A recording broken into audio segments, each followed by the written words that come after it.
Alright, we continue. Oh, the Ace Attorney and his triple Destinies. December 20th, District Court, Courtroom number 4.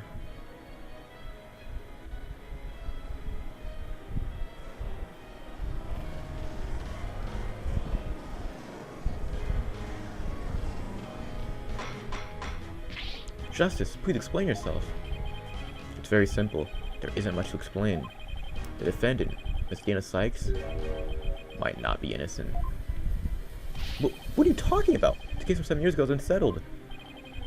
I'm not talking about the past year. I'm talking about the present case. It's still not clear who killed Clay Tarrant. That's true. But, Apollo, why would you... Miss Sykes, please listen quietly to what I have to say. What the hell is Apollo trying to do? Your Honor, please allow me a little of the court's time.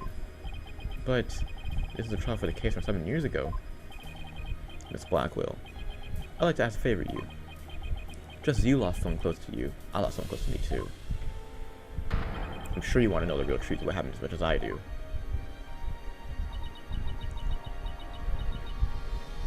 Apollo.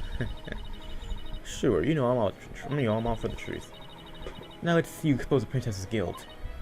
Judge, I give my permission. Continue with the trial. Alright then. Is that alright with you, Prosecutor Edgeworth? The prosecution has no objections. Let's hear young Justice's testimony. I'll have the police investigation report brought immediately. Not you too, Edgeworth. I really hope it's because you have something up your sleeve.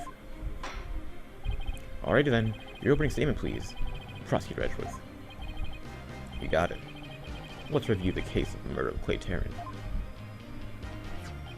It was made clear in the previous trial that Solomon Starbuck was not his killer. Therefore, the true culprit was someone else. On that day, this culprit waited for the astronauts in boarding lounge 1. When the two men made their escape out of the Space Museum, the killer attacked Mr. Tarrant with the same type of knife that he used 7 years ago. The murderer then escaped into the Space Museum. Next, Director Yuri Cosmos switched launch pads. After that, the culprit exited the Space Museum, escaped via boarding lounge 2. Therefore, this trial must make clear who Mr. Tarrant's true killer was. In other words, we must discover who it was that escaped through the Space Museum that day. Thank you, Prosecutor Edgeworth. Mr. Wright, is the defense ready? Hell yes. By reading evidence. When evidence swapped into the court record. Oh, okay. That's nice that they do that. Young Justice, your testimony, if you please.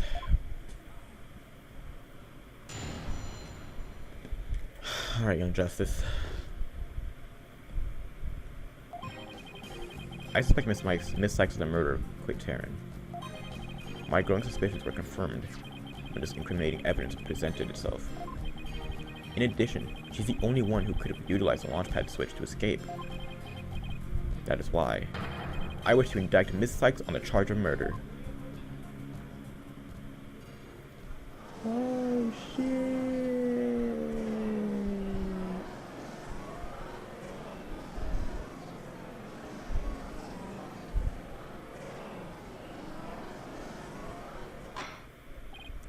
Everyone relax.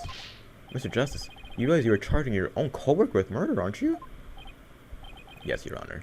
Because that is a conclusion my investigations led me to. But, Apollo, why? How could you suspect me too?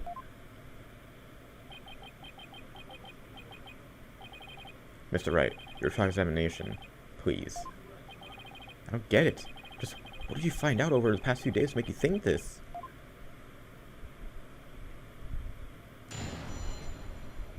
Time to give you the hands. Round 1. Hold it!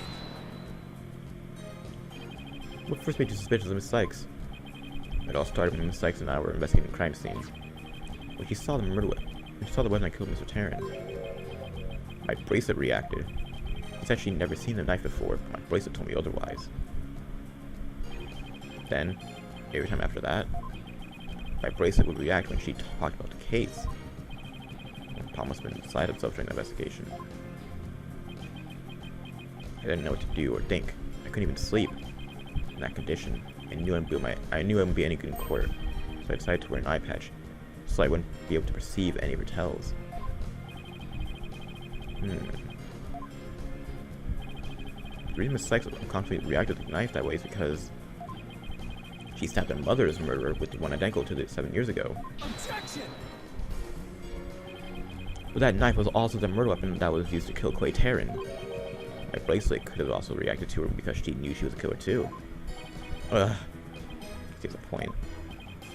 My bracelet wasn't the only reason I became suspicious of her.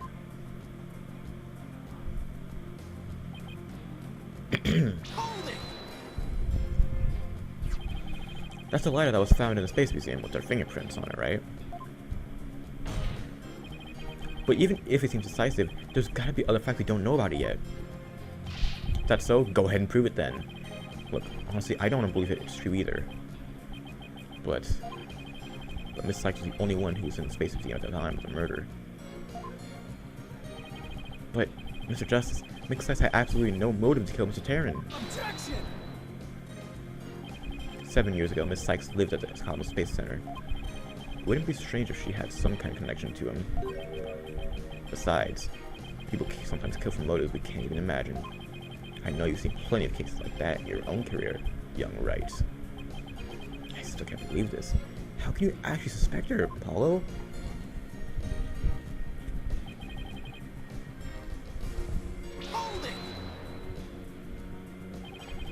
Isn't it possible that somebody else used that same escape route? I'm afraid not, young Wright. Why not? Recall there was a security camera in boarding lounge 1 aimed at the launchpad door.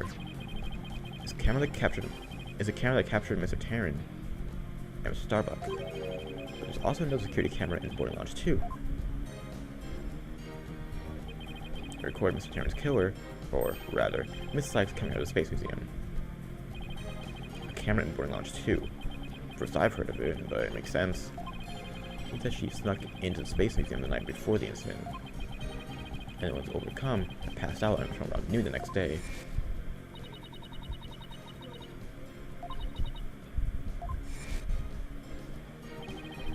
Must have been when the camera captured her. That's what made a public suspect her even more.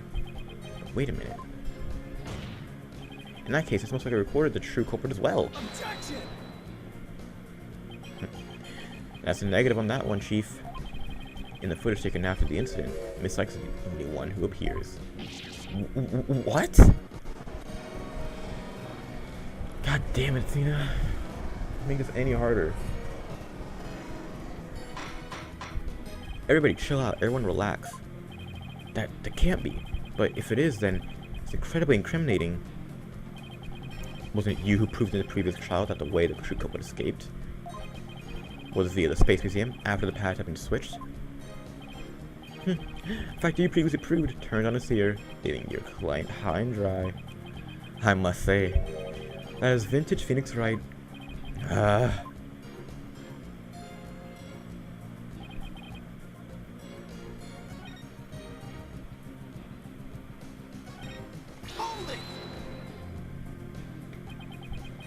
Leaving your clients to the end is a basic principle of good defense.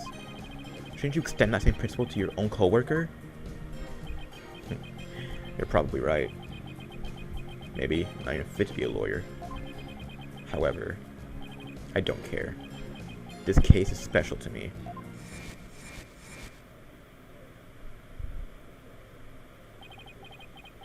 Clay was my friend, and that's why I just have to know the truth.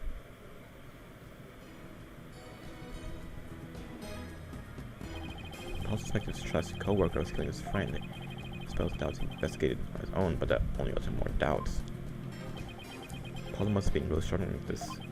Oh, Paulo, I have doubts, but no. I'll say it again. Athena Sykes is not the murderer. Then I have only one thing to say. Prove it, bitch. Well, right. Think you have the balls to knock down my argument? Your arguments have been very clear, Mr. Justice, and the facts appear to be indisputable. Well, young Wright, what do you say? What do you think of my theory?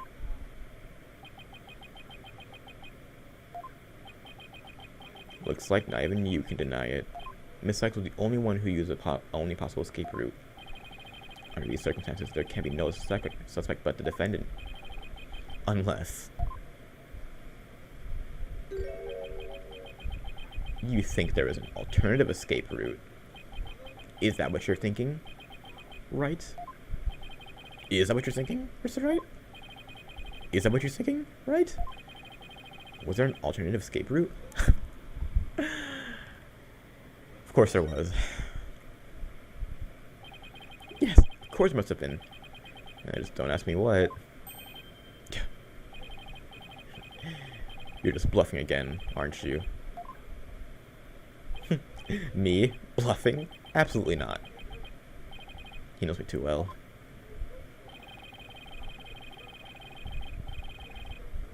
It's fine, Mr. Wright.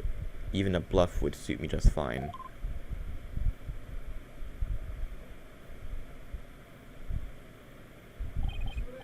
As long as he can.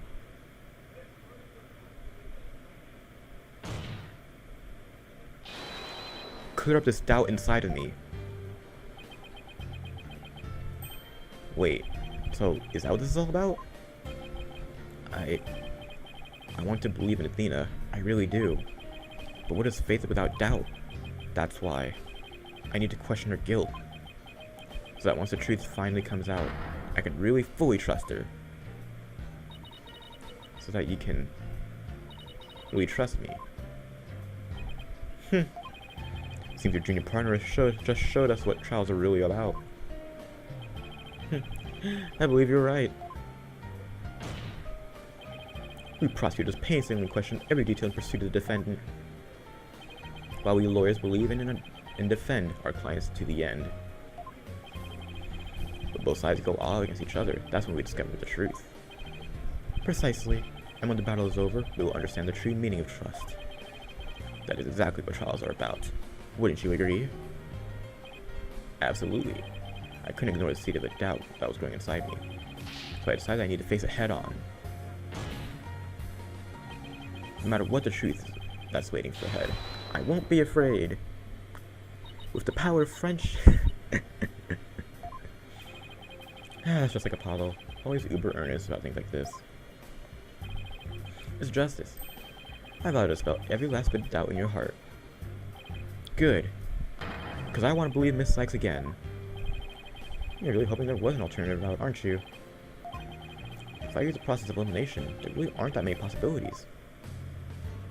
The Red Cosmos at the southern exit, leaving only the control room and the corridor to the Space Museum. Which order could the culprit have escaped through? Come on, Wright. Where do you think the culprit escaped to?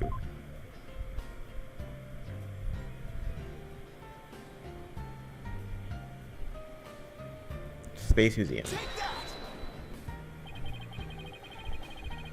They really only could have escaped to the corridor to the Space Museum. All they had to do was use the unconscious Mr. Starbuck's prince to get through the door. Objection. It appears that all you're trying to establish is Mr. Sykes' guilt. If the culprit used that route, the only exit would have been to boarding launch 2. The logical conclusion of your argument is that the killer is none other than the defendant. I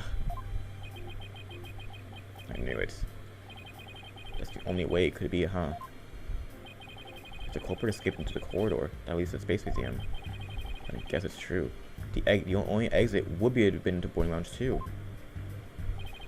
But Miss Sykes was the only person captured by the boarding lounge 2 security camera. I investigated the crime scene thoroughly. But the only place the culprit could have escaped was the Space Museum corridor. There weren't any other secret corridors or anything. So that leaves us with no other conclusion to draw but Athena Sykes was the culprit. What could the answer be? Was there really no other escape route?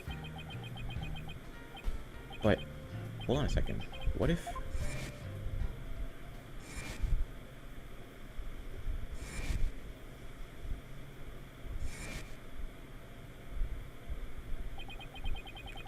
What are those mysterious leaves? No. No. What if they're a clue to the culprit's real escape route?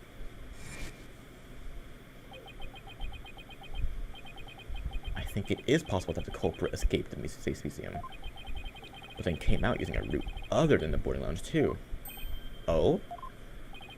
Launchpad 1 and Space Museum were switched after the bombing, meaning the Space Museum corridor was moving along the rail at the time, which is exactly when an alternative escape route opened up for our culprit.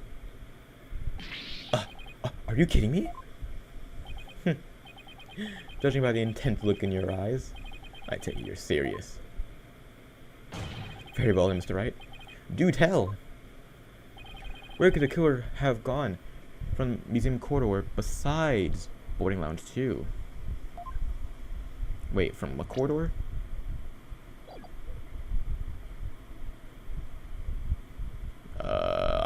I'm not sure where to put it. I'm just gonna say right here.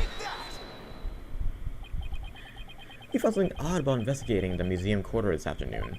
Namely, a few dead leaves on the floor. Considering where dead leaves come from, they point us exactly to where the culprit escaped to. Yes, I remember seeing some leaves myself. Do you mean... Alright, but I do. While the Space Museum was in motion, just beyond the corridor's safety door, was an alternative place that the culprit could have used to escape. In other words, the culprit's real escape route was the area outside the Space Center. You're fucking joking! Oh shit! Whoa! Shut up, Apollo. Do you know how impossible that would be? The corridor level is within the 3rd floor. Even if the culprit tried to leap to the outside wall of the Space Center building, they would fall to their death. Objection! Would they really, though? After the bombing incident, the culprit can make use of a certain item. And what item would that be? Young Wright. Alright. This is what the culprit used to go outside the wall of the main building. What do they use, actually?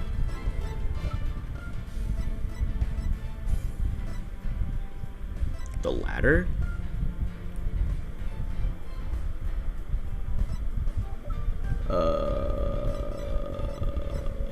That's a great question, actually. Do they jump to the ladder? Because I have no other clue it could be. An emergency ladder. There was an emergency ladder in the 4th floor robotics lab, and it was used the day after the explosion to help evacuate people. Miss Blackwell herself used that ladder to escape down to ground level. Recall that the launch pads were switched after the ladder was lowered.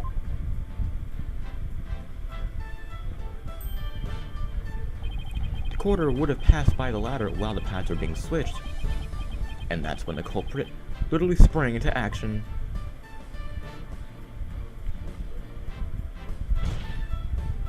And leapt onto the ladder. What? Who would have imagined?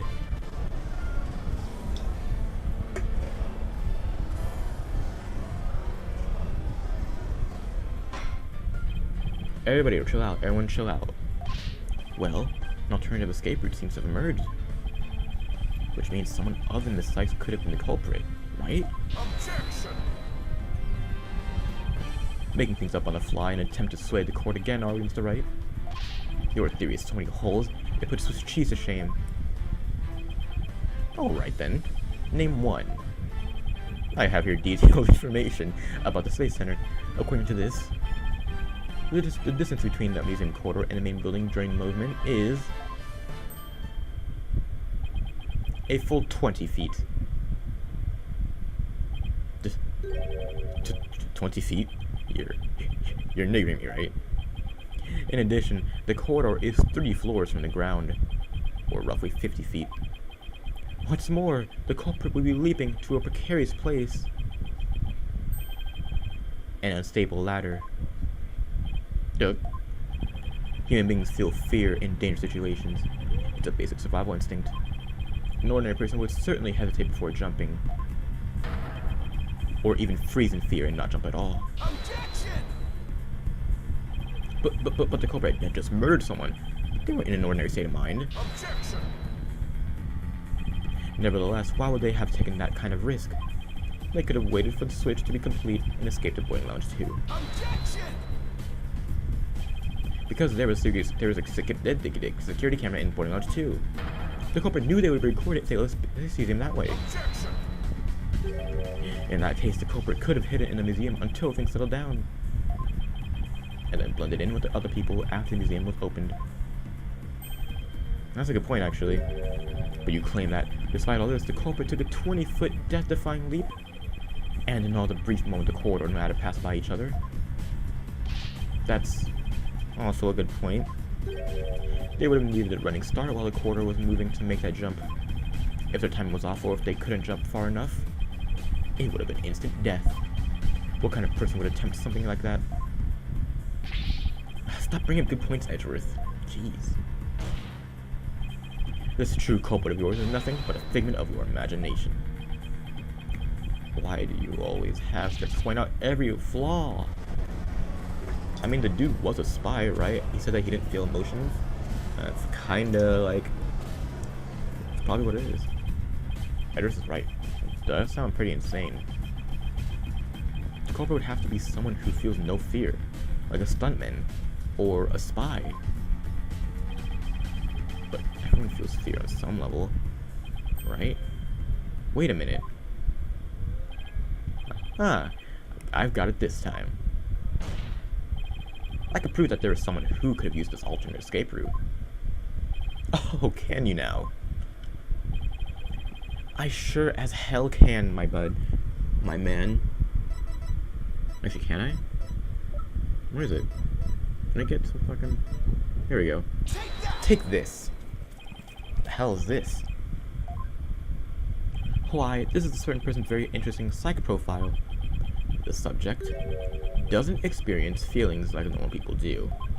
In other words, this person doesn't feel happiness, sadness, or fear. Doesn't feel fear?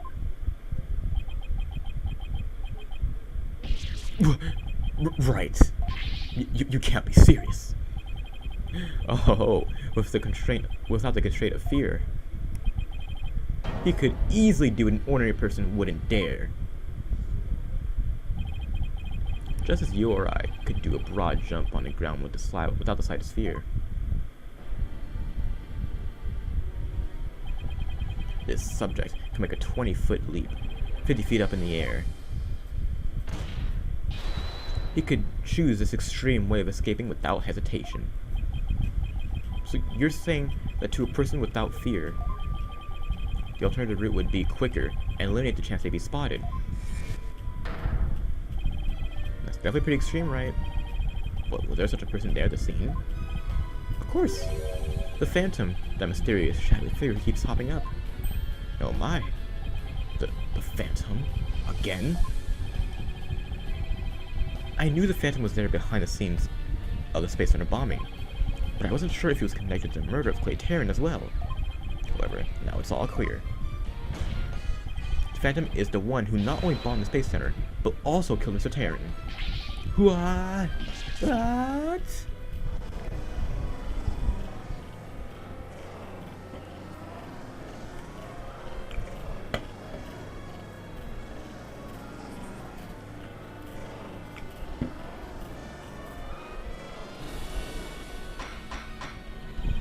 Everybody, chill out. Right, but please continue. There were just too many similarities between this case and the one from 7 years ago. But why, you may ask? It can only be because both incidents were the work of the same Phantom. So then, this Phantom is the one who killed Clay? But who is he? This Phantom has been haunting this case, pulling the strings in the background.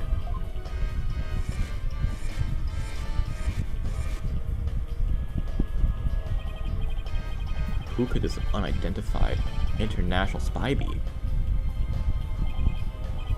You think I know? Don't ask me, dude. Right, this escape route must have been a part of the Phantom's plan from the start. As was stricken Director Cosmos indicating the launch pad. The bomb on the second floor was meant to make the elevators and stairs unusable. That's why he gave advance warning and planted the bombs where he did.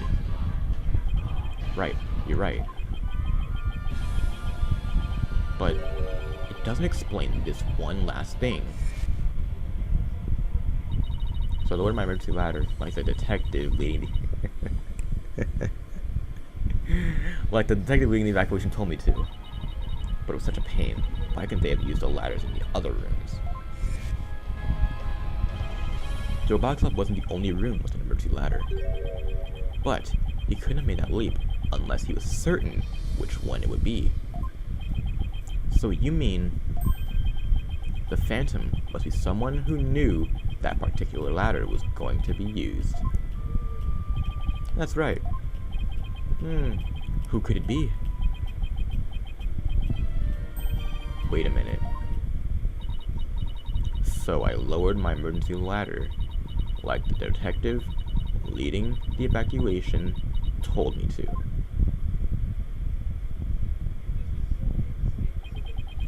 Miss Blackwell lowered the ladder after being told to by the detective leading the Yeah, didn't I bring that up too? I was like, the detectives, I don't know, I probably skipped it myself, but I was like, you've got to be kidding me. Did you figure it out, right? Do you know who the Phantom is? Yes, I do. Who is it? Who could Clay? Our mysterious spy, known as the Phantom, is none other than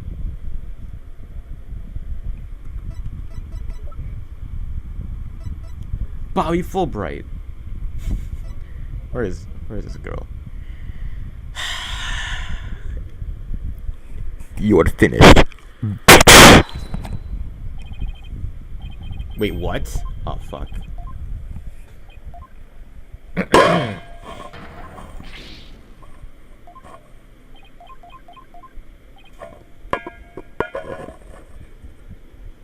Wait. Wait.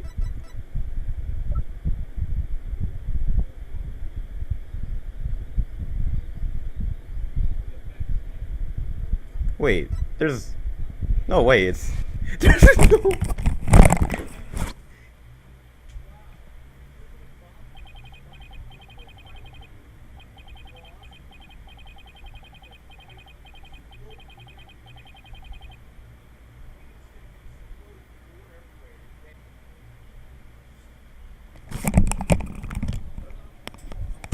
what I can't, dude. I said Bobby Fulbright because I was joking, but there's no way. There's no way, right? Oh my god. Are you actually serious with this?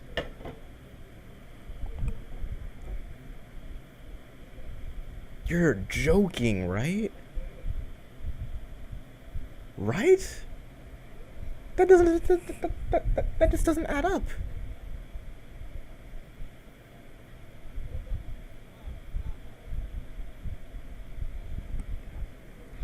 After the explosion, a member of the staff crossed paths with a certain detective. I was on duty on the 4th floor. It was quite the madhouse, I tell you.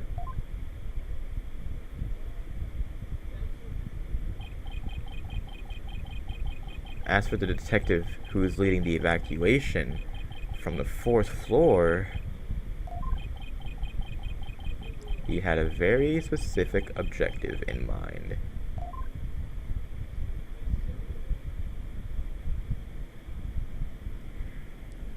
So I lowered my emergency ladder like the detective leading the evacuation told me to.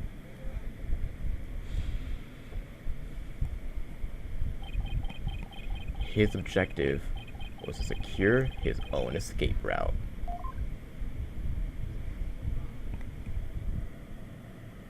We lowered an emergency ladder from a 4th floor window and escaped that way. Once everyone else got out safely, I made my way down too and headed for the shelter.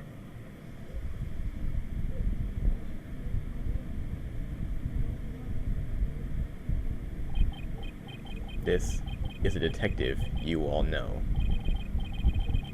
He's even the lead detective on the current case.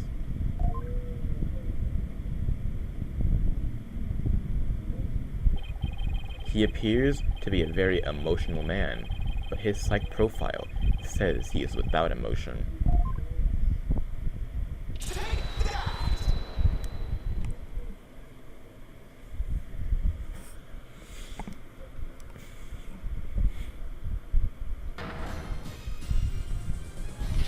What? Are you saying... You mean the Phantom is Detective Bobby Fulbright? Exactly. We were all taken in by his fake persona. Detective Fulbright's real identity is the Phantom. I can't believe... Oh my god. Everybody chill out. Everyone relax. Right? How could this be? That's easy, Your Honor. Detective Fulbright was leading the 4th floor evacuation effort. Our first clue is that he made no attempt to have any other ladder put to use. The ladder in the robotics lab was the only one he ordered to be lowered. The second is that he directed everybody to the basement shelter via this ladder. Verily, it was all part of a plan to create an escape route. After Detective Fulbright saw to it that the ladder was lowered from the robotics lab,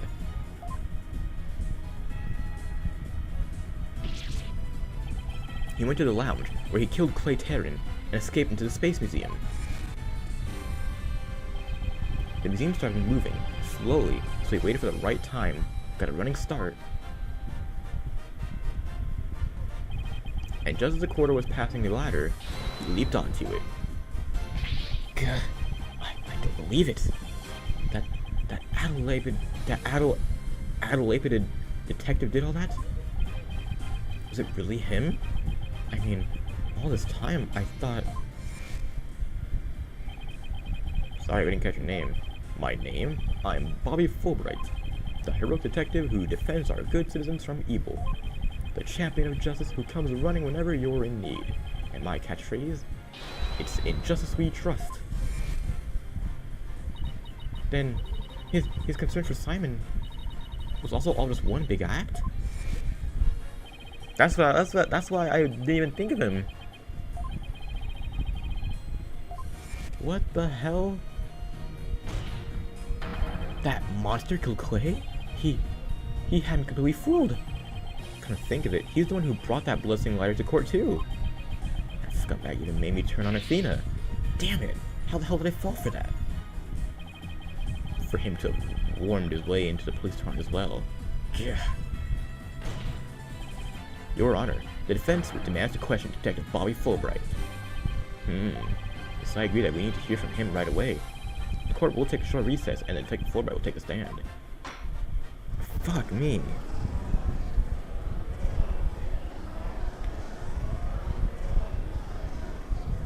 Woo!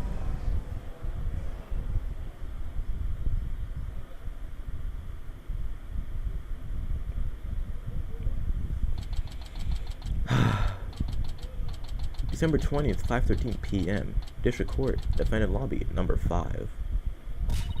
Thank you so much, Mr. Wright. If it wasn't for everything you did, I don't think me yet. Still got enough help out of the fight. You got it, Big B.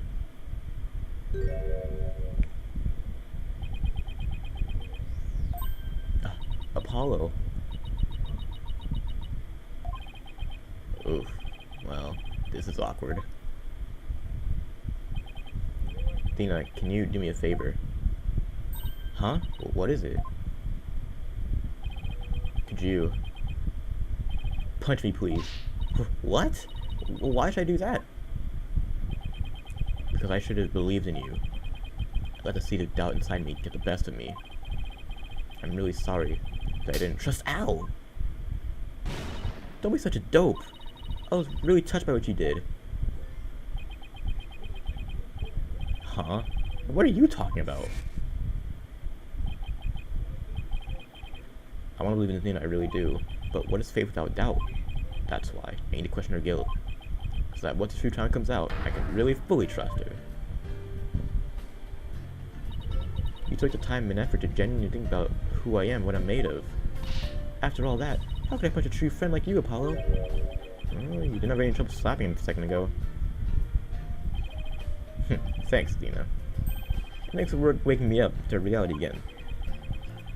Guess I now know who to call if I ever get asleep in court.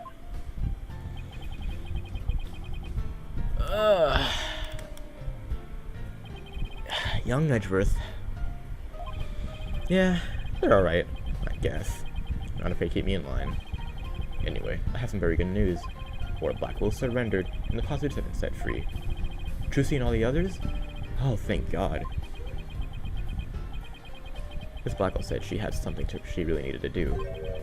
So I granted her special permission to do what she must. I wonder what it is.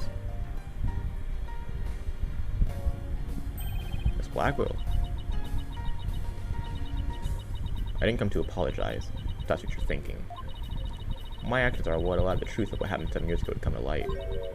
But I did come because I had something to say to all of you. Miss Aura, she better not be here to complain about something.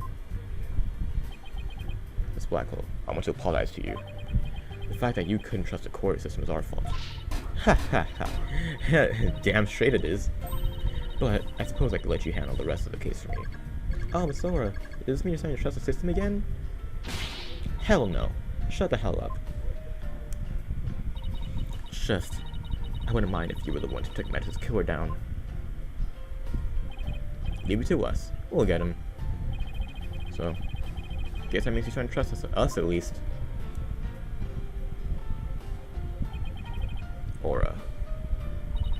Simon, I'm glad both you and the Panthers were cleared of all suspicion. It's all thanks to me and my robots. He'd better be grateful. I never imagined you would go that far, though you always were extreme. But I don't recall requesting your help. As close as ever I see. Well, now that you've been released, I guess it's my turn to give in to the slammer. I just hope you're not the prosecutor for my trial. You'd probably give me the death penalty. You know me all too well. I guess love can take on a variety of expressions, including stunted in their case. But I truly was about to execute it tomorrow. Though, because of you, looks like I won't be crossing the 6 just yet.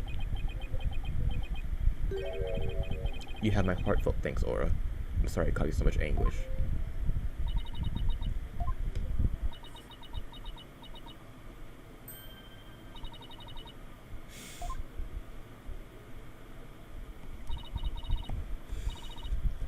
I'm so glad, Simon. So very glad to hear you say that. Aura. Alright. That's enough of that. Bailiff, get me the hell out of here. What Miss Blackwell did was inexcusable. But it's clear she did it out of love for her brother. I still can't wrap my head around until I could floor my being the Phantom. I can't believe he killed Clay. Right, and murdered my mentor, which brought great distress upon little Athena. Chief Prosecutor. Yes. I would ask a favor. Would you allow me to stand in the prosecutor's bench for this trial? I wish to claim the Phantom's head by my own hand. That was my plan all along. After all, it's highly unconventional for a man in my position to stand in court. Sir. The formal paperwork has yet to be filed, but you are hereby conditionally released. Please take the prosecutor's bench in your official capacity, and uncover the truth by your own hand. Much obliged.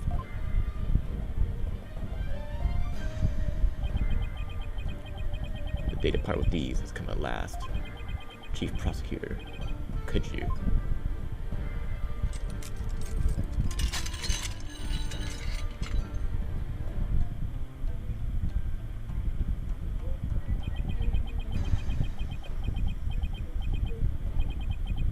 How long have I waited?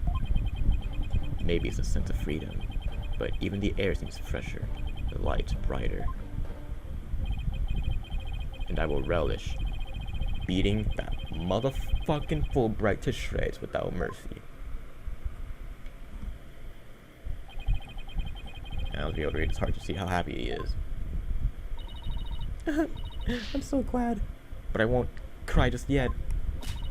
After all, we still got our trial to finish. It's okay to cry, I promise. Prosecutor Blackwell, Mr. Wright, please avenge Clay's death for me. What are you talking about, Apollo? You're coming to the defense benches with me. I am? Well, I can't expect Dean to assist me, now can I? She's a defendant. And that was you, Apollo. But, are you sure you want me? I took a leave of absence and everything. Well, our office is pretty short-handed, and you're all I got. Thanks, Wright. Apollo. Athena, I can say with all my heart now. I believe in your complete innocence, and now we're gonna prove it to the world. Good looks, Apollo. I know you can do it.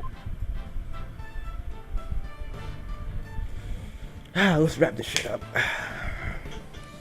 So, you won't be needing that eye patch anymore, right? Right, because I'm fine now.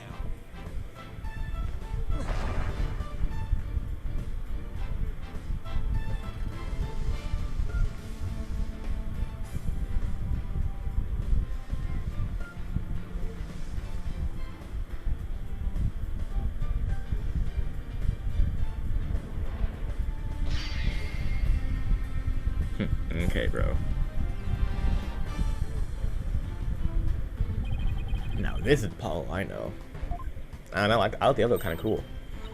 I thought the other was kind of cool. Welcome back, Apollo. It's almost time for the trial to restart, so looks like you have things well in hand. You know, I should head back to the prosecutor's office. But why? I want to look into a few things, namely the first people on the scene 7 years ago, the facial data registered by the robot, and Detective Fulbright's background. Alright, bet. Good looks. I expect you to pay with the victory, right? Now, if you'll excuse me. Alright, you all set to go? Hell yeah. Let's do this.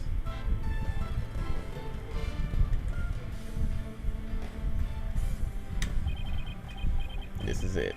The final battle.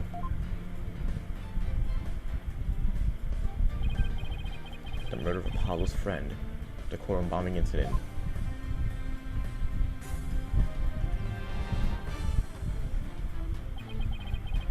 And the case that ushered in the dark age of the law 7 years ago.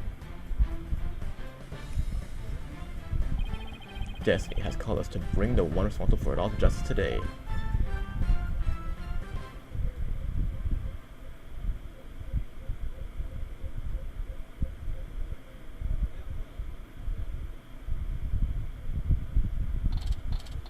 December 20th, 5:27 p.m. District Court, Courtroom, number 4.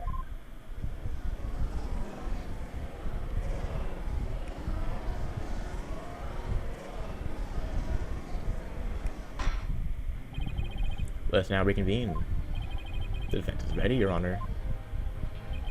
The prosecution has never been more ready. You know, this is the first time we've been at a defense bench together since I debuted. Why'd you mention it?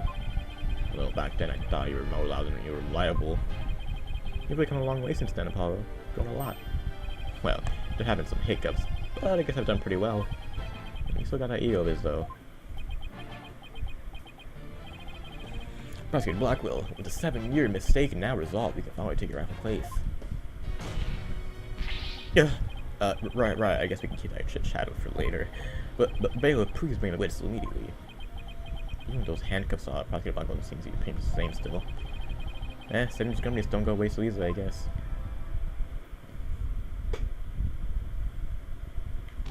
Ha ha ha ha. Bobby Fulbright here. I heard I was needed on the stand, so here I am. Detective Fulbright, do you know why you've been called here? Of course, because there's only one reason why to be called.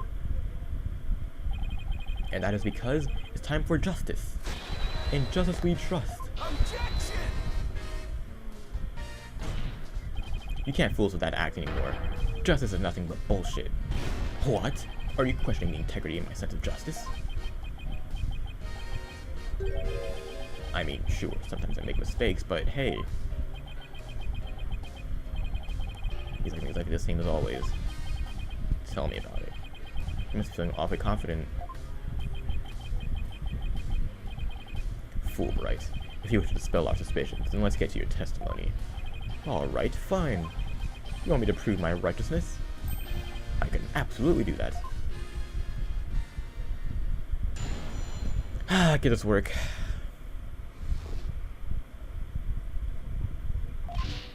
I am the very embodiment of justice itself.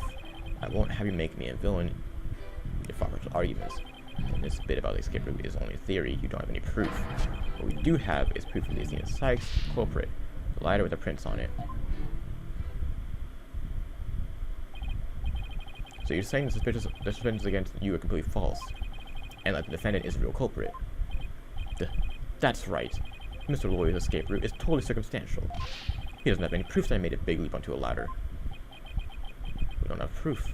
You were right about that. However, you don't have any proof for your claim either. I guess you're right. But you can't define justice with evidence. Who can define it anyway? Justice. Just is. Objection! Don't give me that bullshit. Yeah. Please don't throw the book at me. Hold on, me, it's kind of just make me make some stupid pun for him. Let's try to focus, alright? Let's not clear your lies. Wake up and smell the justice. Silence. Ugh. Enough of your bullshit, Fulbright. If you have even an ounce of justice, then you will answer the court's questions and prove it. Prosecutor Blackwell. Blackwell was torn. Well, Fulbright was his partner after all. Prosecutor Blackwell was right. The truth will be revealed in the cross-examination. Yeah. Bro, let me give him the work.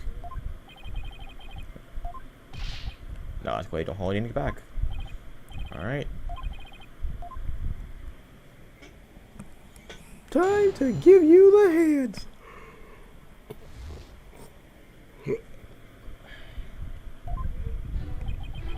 Okay, you didn't give me my health back. That's cool. The embodiment of justice. That's bullshit. It's safe to keep saying something it should become the truth. Isn't that how people make their dreams come true? By wishing over and over? Yeah, alright, let's move on. Holding! My arguments are highly far-fetched. There's careful reasoning beyond my theory. Yeah, well, apparently there's reasoning behind even a tofu burger. But whatever. But what we have against the Sykes, though, is not his reasoning, it's solid evidence. And it's called the lighter, with Miss Sykes' fingerprints on the victim's blood. Yeah, that's true, but wait. Fulbright was the one who brought the evidence to the trial.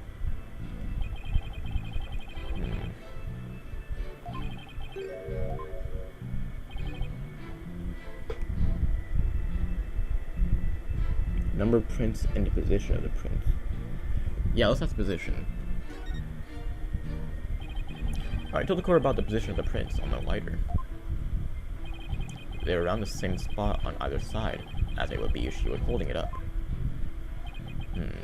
Suppose if it was used to light the room, it would be held that way.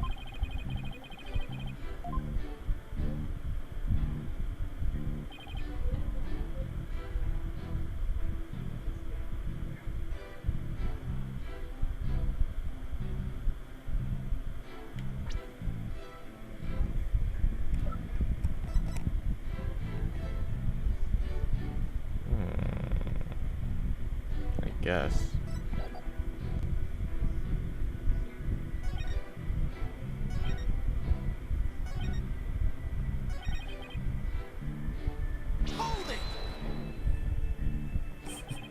Okay, well, please tell us about the circumstances surrounding the ladder. Well, I'd much rather expound on the topic of justice, but alright. Let's see, what should I ask about? Ask about the lab. Tell us anything you remember about the lab. The lab, eh? Well, it was so messy there was hardly anywhere to step. I guess they were in the middle of building a giant robot. Right. That's pretty much how it looked when we were in the afternoon, too. Okay, I know the drill. You want me to add this thing to my testimony, don't you? Wait, no, alright.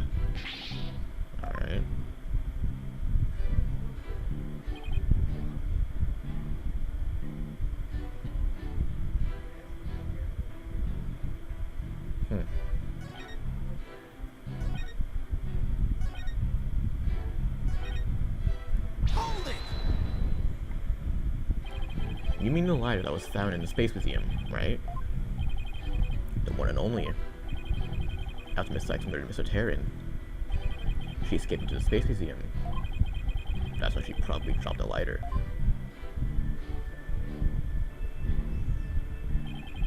Then after the launch pads were switched, she ran out of the Space Museum, where her image was caught by the security camera. Without evidence, she should probably save this fight for another time.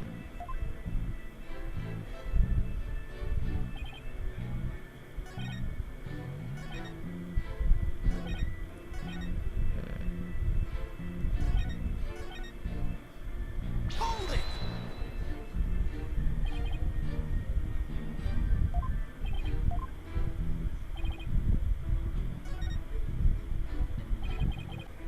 She would be really angry at the bombing commotion. Something worked. She even threw a robot at me. Thanks.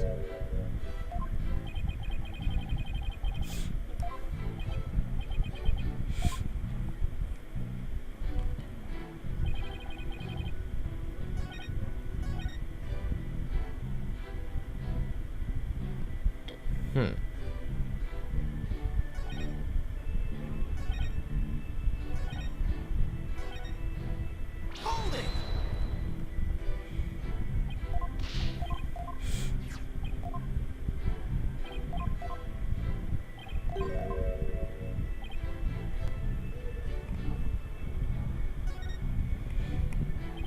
Any picks were found exactly? 3. The thumb, the index finger, and the middle finger of a right hand.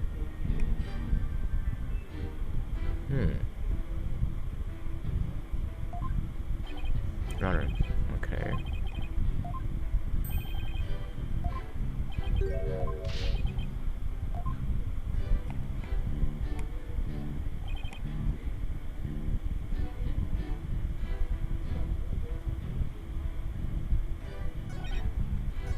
Hold it! 3 pins on my right hand were found on the lighter. You sure about this?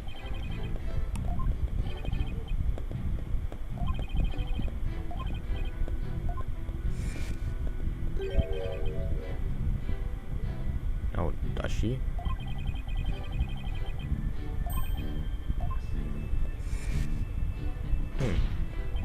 Like the Fulbright, I'm pretty sure you heard a discussion just now about how Miss Sykes always wears a glove on her right hand.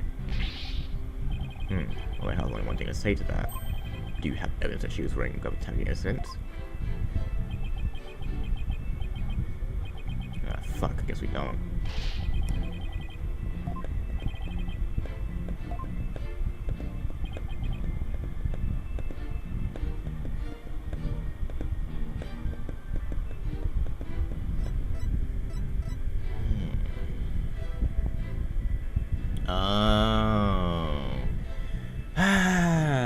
Your boy is woke today, what can I say? You stupid fuck.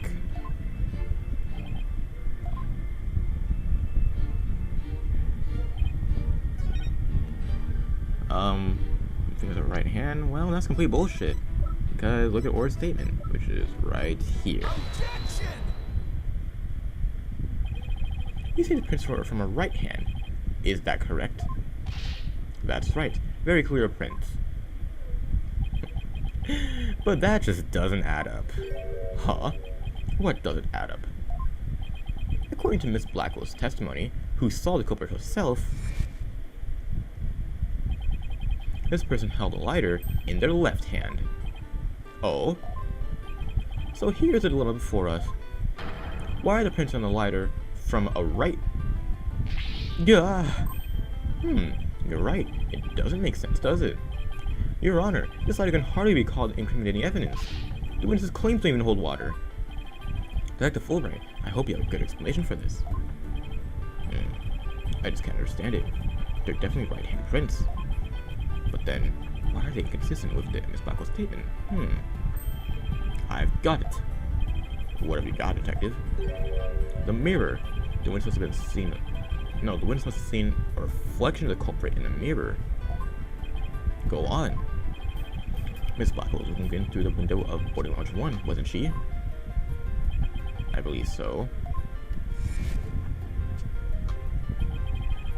If you mean the little window in the back into the right of the room, that's right. And across the room on the opposite wall is a large mirror. I remember seeing it. Yeah. So are you saying? Yes, the culprit Miss Blackwell saw must have been a reflection of that person in the mirror. I see. In that case, right and left would appear reversed, wouldn't they? Now do you see? That's the logic of pure justice. Objection! But your argument is only conjecture. You don't have any proof that Miss Blackwell saw was a reflection. Silence. Young, right? You'd sooner nick yourself from him.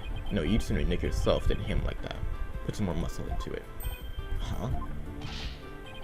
Ha. That's right. Besides, the lighter couldn't have been in the left hand.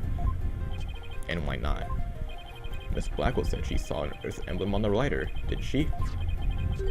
That emblem is only on one side of the lighter. You're right. There's no emblem on the other side. Exactly. As blank and smooth as a judge's blind scalp. If the culprit had held the lighter in their left hand, they would have covered the emblem. Would they have? Uh-oh. What's more, this is the kind of lighter you can flick open with your thumb before lighting. So if the culprit had held it in their left hand with the emblem on out invisible, they wouldn't have been able to open it, let alone light it. But if they had held it in the right hand, they could easily open it and light it. This all means that the culprit was definitely holding the lighter in the right hand. No! Come back, my beautiful contradiction. Appears you planted a flower that bears no fruit. Ha. See how it withers before my flower of justice?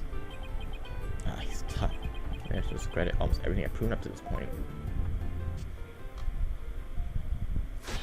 In justice we trust. Now do you see? I'm not this phantom you've been talking about. I mean, are you sure there really is a spy? I bet they're just a figment of your imagination. Oh, it's so sad. So very sad. But I'm afraid Miss Sykes is the culprit. What are we gonna do? Right, do something! Hold it!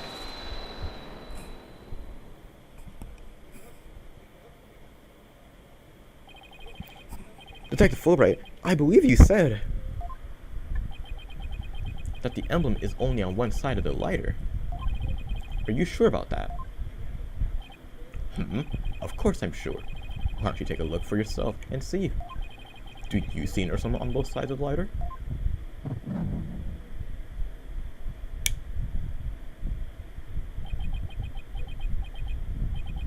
I knew it. You're niggering.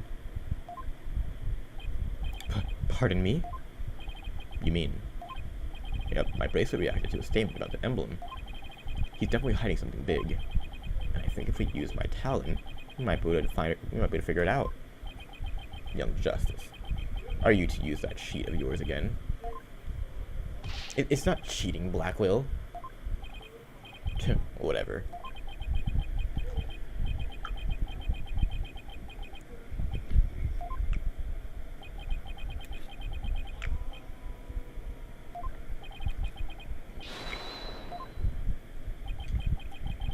Alright, fine.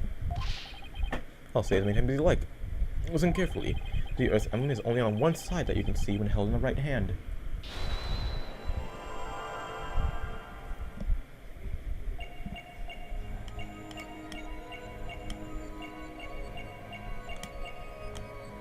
I'm not even paying attention right now. I'm like putting something on my finger.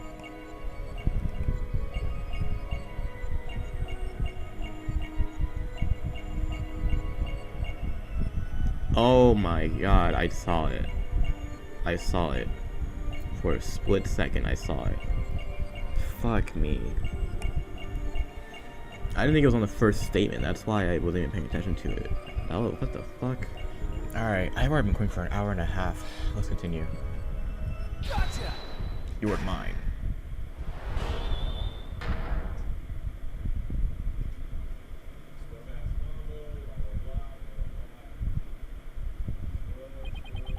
Protect Fulbright. You might not be aware of it yourself, but whenever you say the phrase, the Earth's emblem, your left thumb moves. In fact, it appears as though you're running it along the edge of your holster. Mr. Lawyer, I don't have the fog's notion of what you're talking about. Be that as it may, I know it has something to do with the lighter. Let me examine it. But why? You're not making any sense. You can't just... Silence. Be still and do as you're told, Fulbright. If you have nothing to hide, you shouldn't mind then having a look-see, shouldn't you? What? Not you too, Prosecutor Blackwell. I'm not sure what this is all about, but Prosecutor Blackwell insists. It must be something important. I will allow the defense to examine the lighter.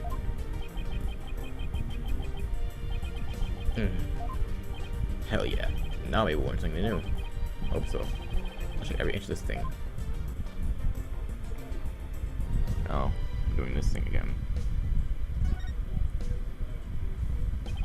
This is the Earth someone checking for what I was talking about. Ain't noteworthy. Huh? Hey, look at this. The arm's like some kind of button.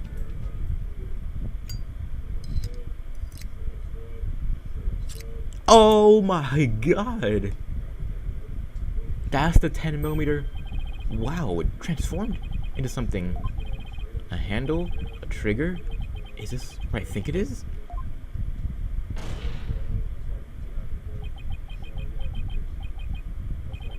There's no question, it seems. What you have there is a blicky. A what? So that's where the 10mm bullet came from. A gun. So that's it. Your Honor, please recall this morning's trial when Director Cosmo was on the stand. The bullet that hit the oxygen tank was extremely small, maybe a 10 caliber gun. This little compact gun probably takes bullets of that caliber. It looks like this is the gun that was fired at the scene. I'm flabbergasted. The lighter was a gun? When Detective Fulbright would touch his holster, that's right, whenever he mentioned the Earth's emblem, he must have subconsciously thought about the secret behind a lighter. In other words, he knew it was a gun from the very beginning. Wait, so does that mean Athena's prints were on a trigger too? A lighter that transforms into a gun seems like a spy gadget to me. It's not the kind of thing any ordinary person can get their hands on. In fact, I think it's strictly in the domain of elite spies. Detective Fulbright, you will explain yourself. Ha ha ha ha ha. There's nothing for me to explain. I didn't know the lighter could transform. I mean, it was found in the Space Museum, and then they brought it straight in. I didn't even have time to check it out. Objection! Whenever you mentioned the Earth's emblem, you touched your holster. You subconsciously did that because you knew it was a gun. Accuse me all you want, but where is your proof? Do you have any evidence that I knew the lighter was a gun? Not exactly. And whose prints are on it? Miss Sykes' print. It proves she's the culprit who fired the gun at the scene. It would appear that the defective is right. Are you guys really trying to keep your client innocent or what?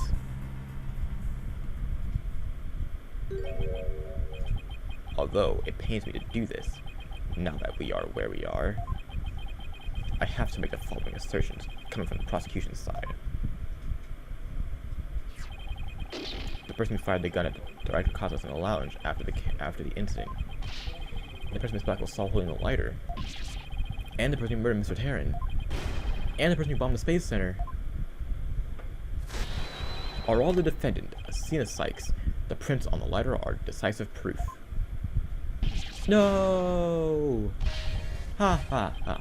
Now do you see? A man on the side of justice couldn't possibly be the culprit.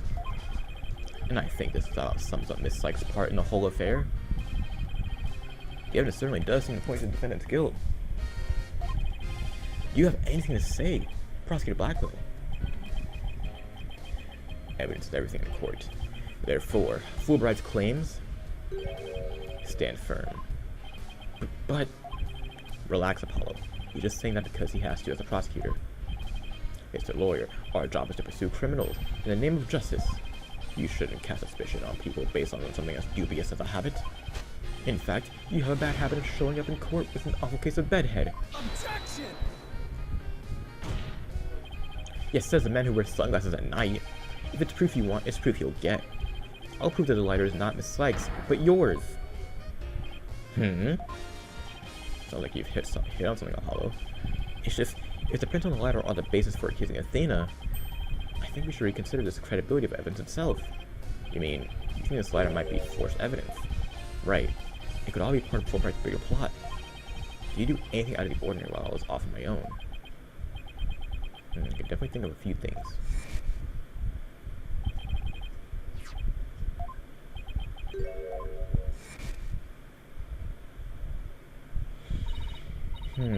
Let's run a comparison to some prints we found in the boarding lounge. I just happened to have compiled a print data of everyone related to the case. I'm going to cover myself, so it's all yours. If we assume he's been laying a big trap for us all along, there's gotta be something off about this piece of evidence. What's wrong with the lighter as a piece of evidence?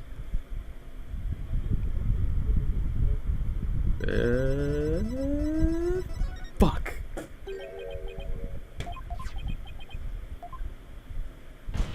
It was really okay. I really just wanted.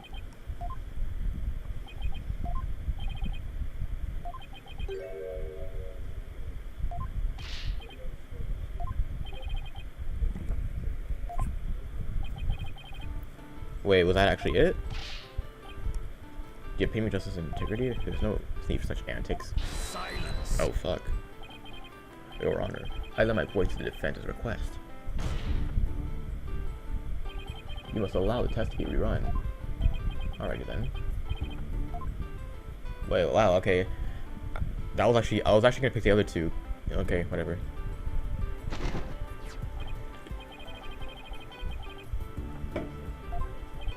And the results?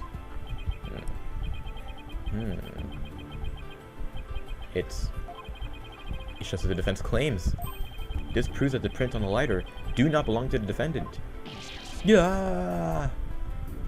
Hell yeah! The fingerprints actually belong to the victim, Mr. Clay Taryn.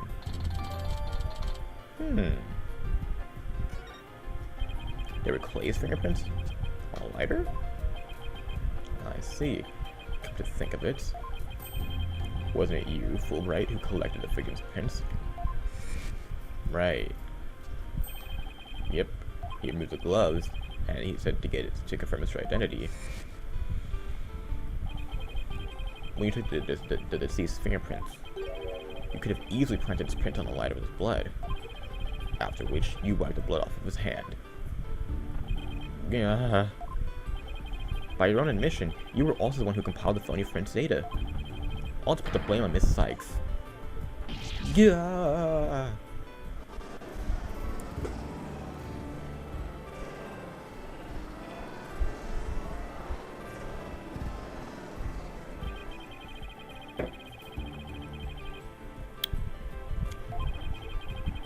You were out to create the impression that the Phantom wasn't the true culprit.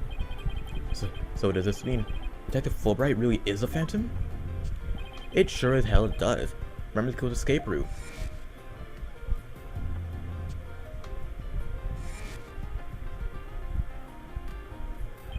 What ordinary person would have been fearless enough to attempt it. Nobody but the Phantom, the man with no emotions, could have done it. Detective Fulbright, you were the only one who could have used that escape route.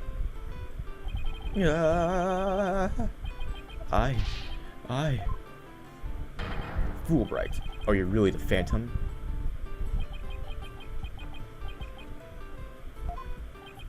Answer me, or so help me, I will slash you to tiny slivers where you stand. Yeah. All right, I'll talk. I confess. I'm not the Phantom. Silence. It's all over. Now be a man and admit it already. But I'm not a spy. I'm an undercover investigator. I've actually been after the Phantom myself. An undercover investigator? That sounds less than wholesome to me. A person who hides his identity and secretly investigates in order to uncover information. And that's what you really are, Fulbright? That's right. I was working to track down the Phantom, but sadly, even though I was supposed to catch the spy ended up catching me. He took my family hostage and forced me to cooperate with them. What? Objection! You're telling us this now? What if what you say is true, then who was the mysterious person Miss Blackwell and Miss Starbuck saw? Mr. Starbuck, it was the Phantom, I tell you. All I did was help him by having that emergency ladder lowered for him. Objection! I don't believe you. So then how do you explain the fabricated lighter? That was also one of the Phantom's demands, being the detective in charge of the case. It was easy for me to fabricate evidence. Excuse me. Pinning the crime on Destinies Sykes was just another one of the Phantom's orders. And you expect me to buy that shit? Fulbright. What was the Phantom's ultimate objective? I was told it was to sabotage the rocket launch. Someone who didn't want the launch to happen must have given him the order.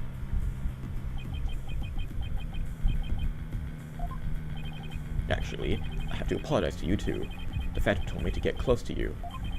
He ordered me to get back that psych file you have on him. So, he sent a buzzard of his own to tail me this past year, did he? I haven't been a champion of justice. I've just been a pawn of evil. A pawn of the Phantom who stole the moon rock and killed Dr. Sykes 7 years ago. Enough, Fulbright. Just tell us the Phantom's true identity. I don't know. He was very careful to hide it. He has top secret information for all kinds of corporates and countries. Corporations. So there's a number of organizations that want him dead. If people believe that was a Phantom, I could be killed on the spot. Why, I bet even now. There are assassins lurking nearby. With the ceiling being blown off, I suppose you are vulnerable to a sniper shot in the courtroom. Just 2 seconds ago, Fulbright was trading it, acting like a criminal. Do you really think he's gonna lie his way out of it now? But on the surface, everything does seem to make sense. This could be bad, Mr. Wright.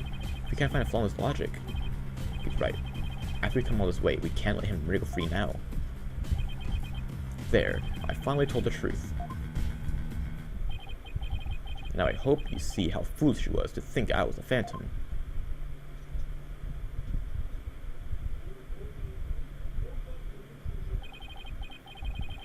You're an intelligent man, Prosecutor Blackwell. You believe me, right?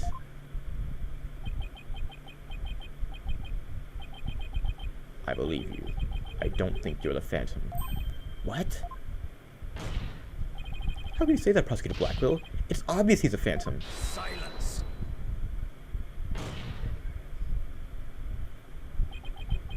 Evidence is everything, young Wright. And you must admit, there is no clear evidence that Fulbright is a Phantom. Yes, as I recall, the only solid proof we've seen up to this point is the fact that Detective Fulbright fabricated evidence.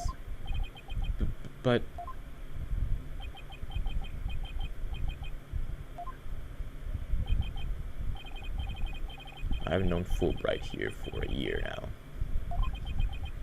And all this time, he's been quite intent on rehabilitating me. I don't believe his efforts were a lie. Prosecutor Blackwell. This fool truly thought he could reform a death row inmate like me. He went so out of his way in his efforts for me, he actually became quite a nuisance, really. Prosecutor Blackwell, you believe me? Please tell me Prosecutor Blackwell hasn't really been taken in by this big phony. However, even if it was against your will, you still acted as a Phantom's accomplice. You will have to pay the price for that. Throw yourself at my mercy, and don't you ever betray me again. You got that? Yes. Thank you. Oh, thank you. Such a bond of trust is a rare, beautiful thing. In any case, it looks like everything has been resolved. I can now hand down a not guilty verdict with confidence. Ha ha ha ha ha ha ha. Very good. I'm very glad to hear it. It's all over. Everything's been cleared up, and Miss Sykes will go free as well.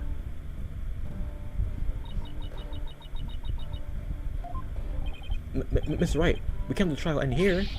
If we do, the Phantom, the man who killed Clay, will get away. I know, but... what do I do? How many proof that Detective Fulbright is the Phantom? Is this it? Is he gonna get away just like that? Now, if you'll excuse me, my next investigation awaits. And with that... I'm off. Ha ha ha. Hold it right there.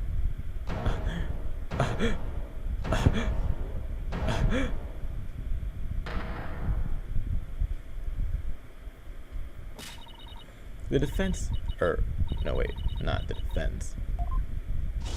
The defendant feels it's not time for a verdict yet, and would like to see this trial continue. What? But I was just about to declare you innocent of all charges. Oh. Well, it just doesn't feel right to be standing here. Yo, Apollo. Big, scooch over. Blah.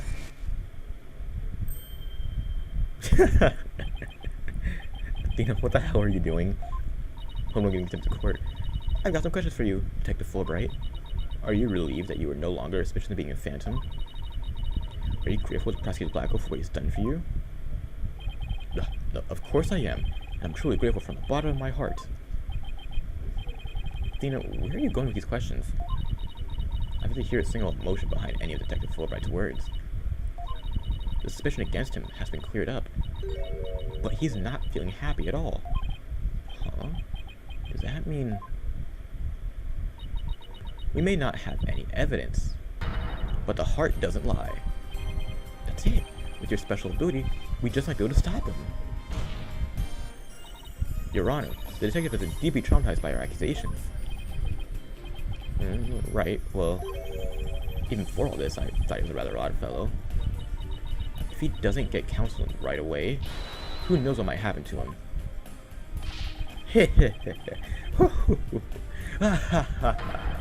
Prosecutor Blackwell, can you believe the nonsense the defense is spouting?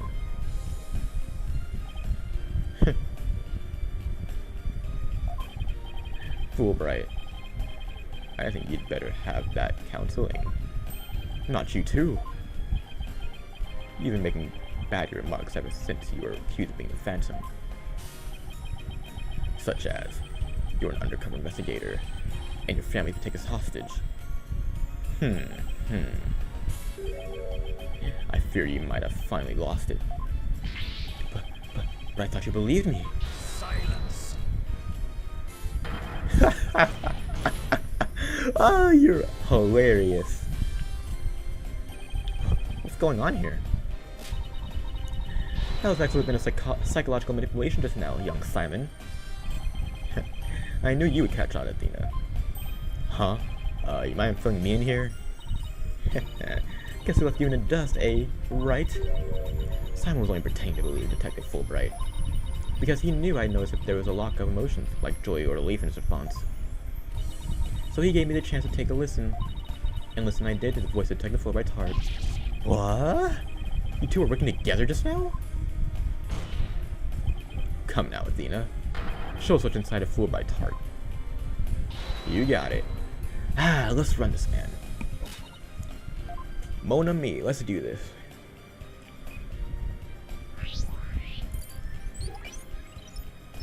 Beep boop, beep boop. Entering the Matrix.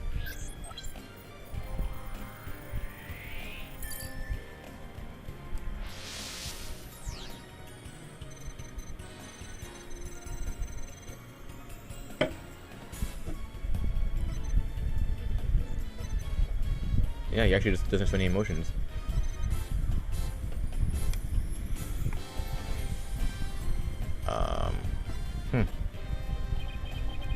Even with all the over-top expressions and gestures, he's registering no emotion at all? It's just like I thought, and right in line with Phantom's psych profile.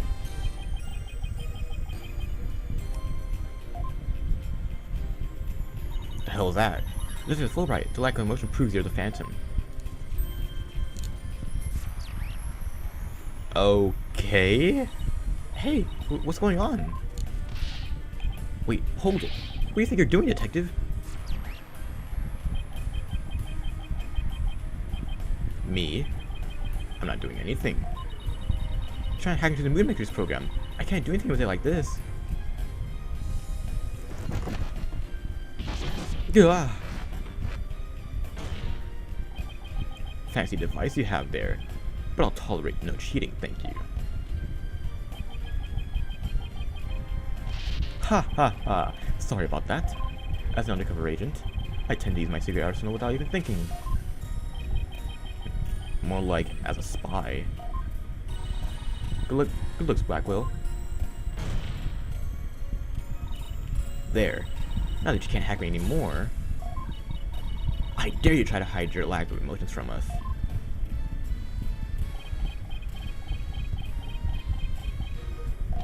Ha ha ha ha. Lack of emotion? What are you talking about? Of course I have feelings. As a matter of fact, you wounded me so very deeply with that accusation. What's going on? All of a sudden, I'm getting an overwhelming happy reading. Huh? But he's literally crying us a river over there. Oops, my mistake. How about this? Gah! Now he's angry all of a sudden? What's he trying to pull? Like as not, it would appear our friend is not complete without emotions. It's just as it says in Dr. Sykes' profile of the Phantom. The subject has a unique psychological makeup with almost no emotional fluctuation. I see. So he has some emotions, right? Precisely. Which leads me to wonder why you can't sense any emotions from him at all. I believe it's most likely because he is controlling his emotions. Very good, Prosecutor Blackwell. You are correct. It's the result of my daily training. A very important skill for us undercover investigators, you know. More like for us spies. Seriously. I wonder why he suddenly showed such strong emotions. Wait a minute. I think I know. I sense there's a feeling you're trying to hide with your exaggeration emotions, Detective. Ha ha ha. A feeling I'm trying to hide? That's a good one. You're the one to have been saying I'm the Phantom because I don't have any emotions. I was just trying to show you the range of deep emotion I truly possess. Then you have no objections to me analyzing you, right? No. Analyze away. But I will say it again. I am not the Phantom. And be forewarned that your analysis will have no effect. Because you are about to see what an undercover agent can really do. Get this work, dude.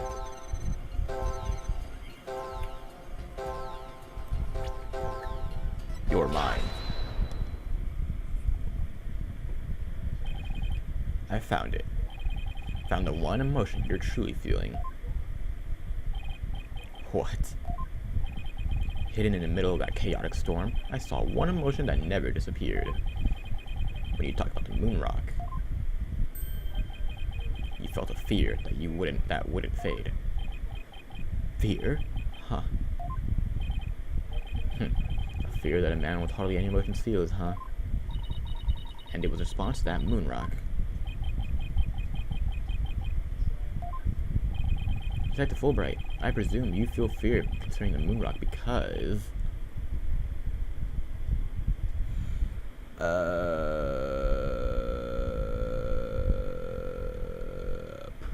I guess because he's going to be revealed because of it? Of course. That's it.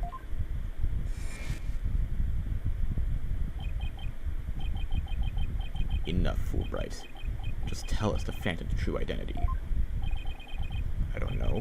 He's very careful to hide it. He has top secret information for all kinds of corporations and countries. So there's a number of organizations who want them dead. You'll believe that was the Phantom. I can kill on the spot. Well, I bet even now.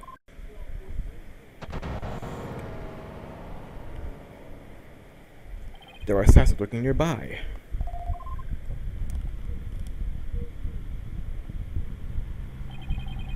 Detective Fulbright, I think I know why you would feel afraid. You are afraid that the moon rock will somehow reveal your identity.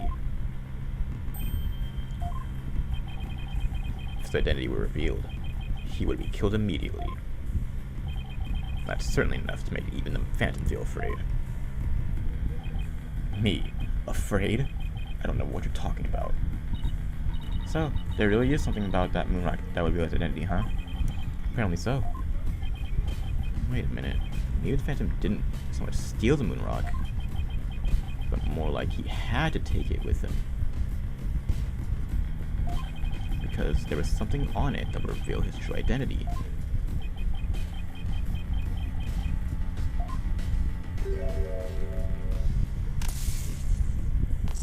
Holding! Bring that ass back here. Where do you think you're going?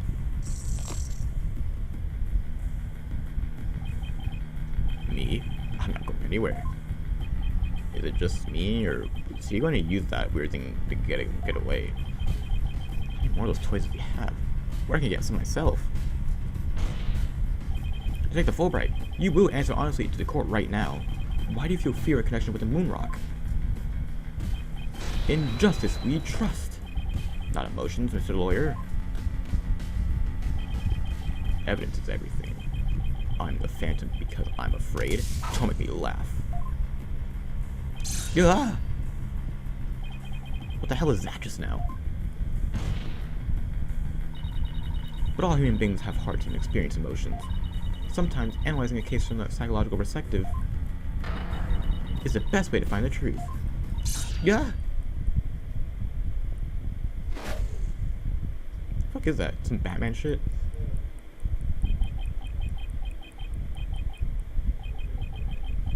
It's all just a waste of time. All your efforts and analysis serve no purpose.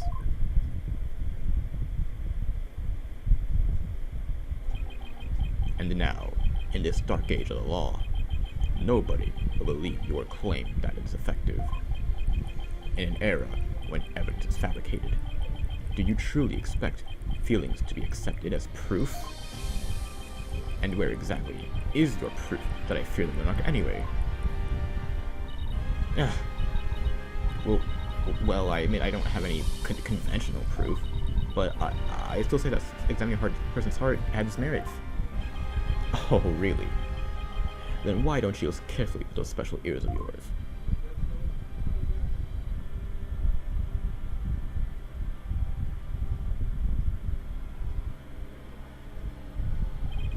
Listen to the voices of the hearts of the people in the gallery.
all I hear is distrust.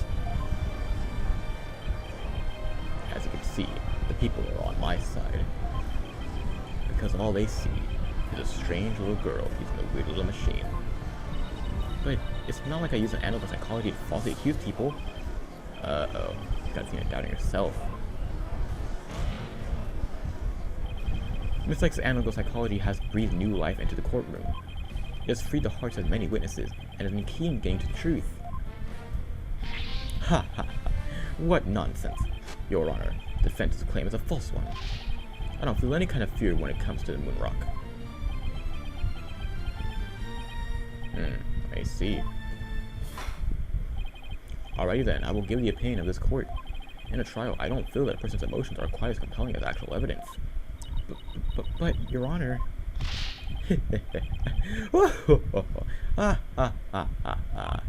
There, you see. Nobody believes you and your trumped-up charges. However, I do believe Miss Sykes' analysis can contribute to making the truth clear.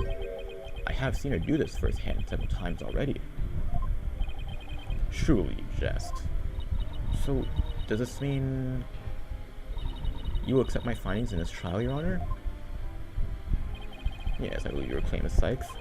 I think there is merit in examining why the witness feels fear in regard to the moon rock.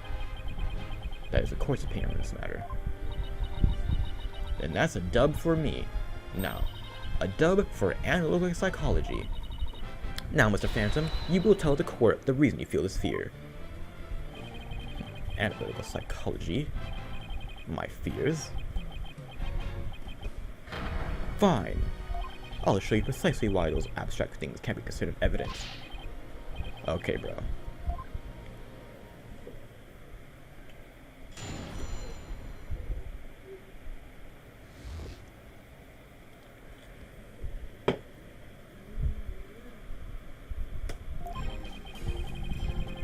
I felt fear when I thought of the moon rock because it reminded me of the Phantom. Very fitting because he took my family hostage. Reason would the Phantom have to be afraid of the moon rock? None at all. So the very fact that I'm afraid of this moon rock means I'm not him. In fact, I'm on the side of justice.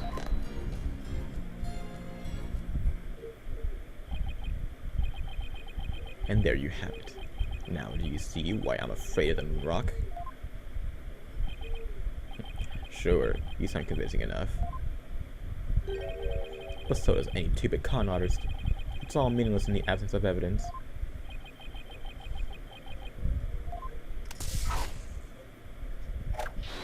Ooh.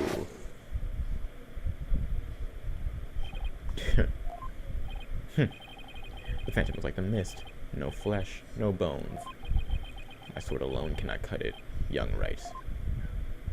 Yeah.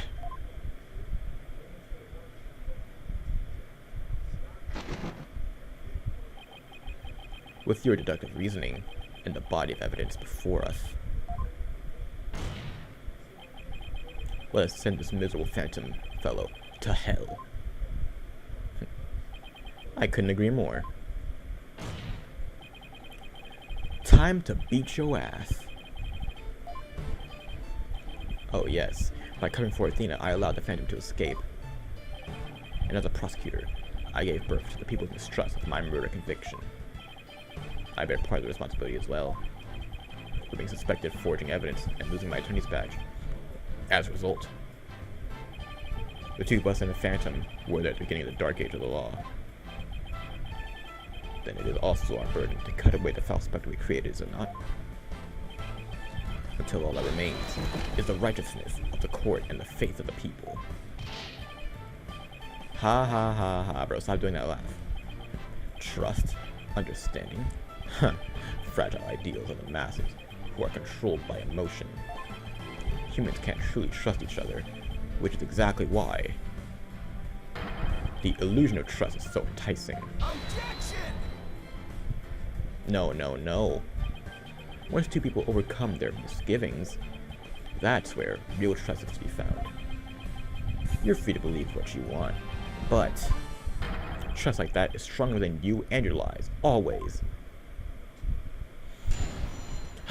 Time to beat the brakes off you.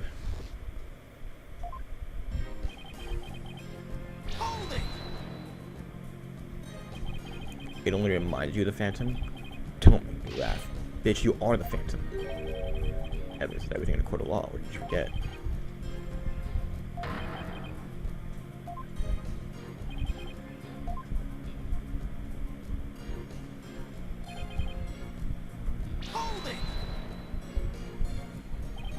Family? Like, who in your family specifically? Oh, I don't know. Like, maybe my lover, for example. For example? Maybe. We need a more concrete answer than that. Maybe my mother, my son, or my daughter. Maybe it was all of them. I'm so sad and worried. I missed him so much. Ha ha ha. He's obviously lying.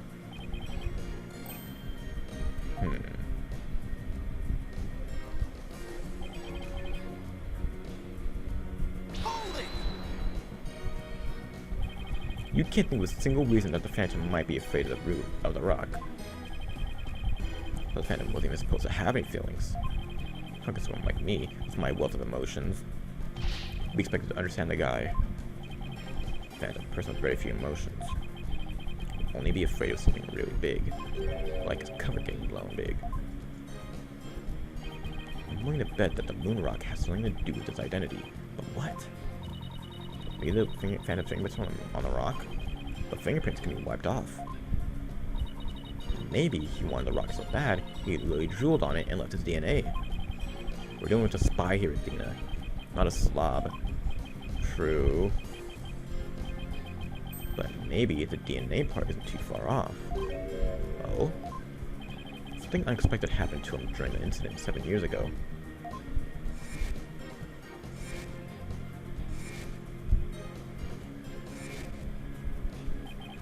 I just know I have something I can show at the Phantom saved in Moonrock.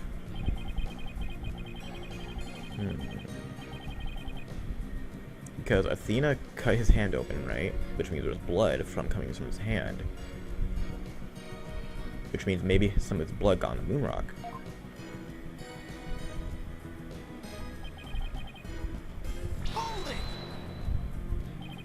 How afraid are you exactly? I'm so scared I start to shake every when I see the moon in the sky. Should me see Miss Sykes' earring? Well, to be honest, since the very first time I met Miss Sykes, I felt more than a little frightened of her. Guess something would just inspire that much fear in others. You were thinking something mean-spirited and rude, weren't you? Of course not. Must beef up mind-reading defenses.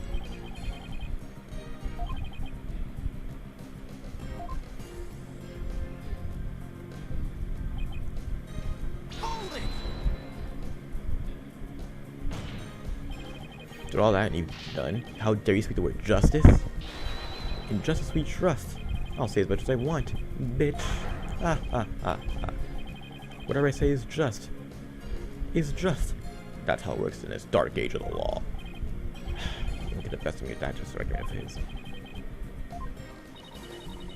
The Fulbright, or rather, the Phantom, feels fear in regard to the Moonrock. Probably has something to do with being afraid that his true identity will be revealed. Right. So that's why the Phantom had to take the Moonrock 7 years ago. In that case, we have something to show the real cause of Fulbright's fear.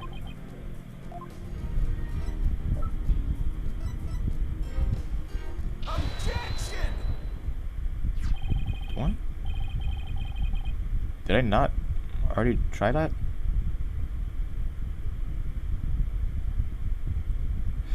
Anyways, Detective Fulbright, I assume you know what this is. Of course, that's the knives that the Phantom used to kill Clay Terran. Right. And the exact same type of knife Miss Sykes used 7 years ago when she stabbed the Phantom's hand.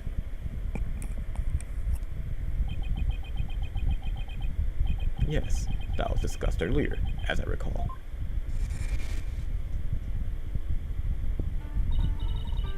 He dodged at first when I got his clothes, but I tried again. And something hit him, right? I did. The knife went to the back of his hand. Miss Sykes then stated that she remembers the culprit bleeding. It's my theory that the culprit's blood got on the Moonrock, and he was afraid that if the blood was analyzed, his true identity would be revealed. That explains why the Phantom had to remove the moon rock from the crime scene. You mean, if we ran the analysis now, we'd know who the Phantom is? Ha ha ha ha ha. Yes, I suppose so. But unfortunately, the moon rock in question is missing. And maybe so. But I'm certain I can explain what happened to it in great detail. You can? But of course not. You don't have to expect us to believe that, do you? Because you don't fool me. Which of course needs the boy free zone. Ah, the infamous sword of the beguiling bluff. Its edge is without compare. Come now, ready to with me, and show us just how finely it cuts. Your Honor, this is an outrage. Oh, I mean, this is an outrage? Ugh. Go on, young Wright. Alright, let's start with something that's been bothering you for a while. Now, Jacoby supposedly removed the moon rock from the lab. But in this video of him, it's nowhere to be seen. Oh, you're right. But here's something to consider. What if the Phantom hid the moon rock somewhere at the scene of the crime? It's pretty good thinking. Security was super tied to the Space Center back then. All that in spite of the Space Center having very strict security these days. In those days, all personal effects were examined thoroughly coming or going. King spoke up with little relief to his checkpoints. Does this mean that the moon rock is still somewhere in the Space Center? In the name of justice, I proclaim that's impossible. And why is that? The Space Center was searched from top to bottom, and especially the lab. But the moon rock was never found. Ugh, how can I forget about that? Aside of a true fact, we still haven't had a grasp on how it was done. But the Phantom made the moon rock vanish into the ether. Wasn't it blown up from the courtroom? There's no way it just disappeared. Logic and evidence tell us otherwise. The Phantom didn't have the moon rock on him when he left the lab. Yet a thorough police search didn't turn up anything. And it never turned up in the 7 years after that either. The Phantom made the rock disappear without physically removing it himself. But how? There's gotta be a way. Think, Phoenix, think!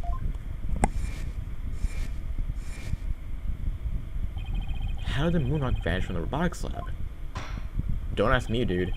So, can you or can you not show what happened to the moon rock, Mr. Wright? Yes, I can, Your Honor. What? Oops. Sorry, I mean... What? In that case, let's have your answer, young Wright. How did the Phantom make him disappear from the crime scene? That's a great question that I don't have the answer to. I want to say it's this thing. Oh, because it was taken onto the rocket into space, right?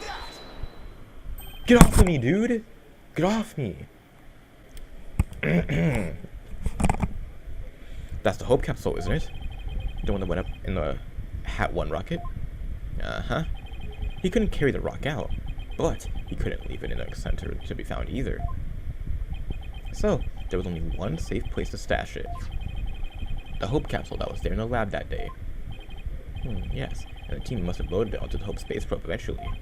But, if that's what happened, then the moon rock would have been launched up into space along with the rocket.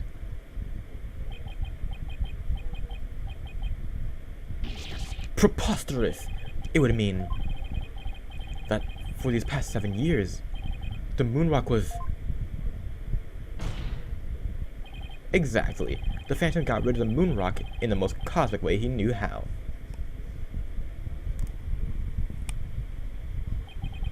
It was out there in the depths of space. Aboard the Hope space probe. What?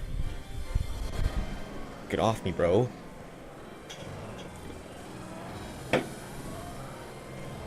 You are finished. Everybody relax. Everyone chill out. I understand now. The Phantom's original scheme was to sabotage the Hat 1 anyway. To villain. He used his primary objective to conveniently kill 2 birds with 1 stone. That's right. He planned for the moonrock to be turned into cosmic dust out in space, thereby destroying the one piece of evidence that could reveal his true identity. But Mr. Starbuck and the others foiled the Phantom's plot. Yeah. The Hope spaceship sailed off safely in its mission and returned 7 years later, with the capsule in tow. Yeah. If we analyze the blood of the moonrock, it should make one thing crystal clear: that you were the Phantom all along, Detective Fulbright.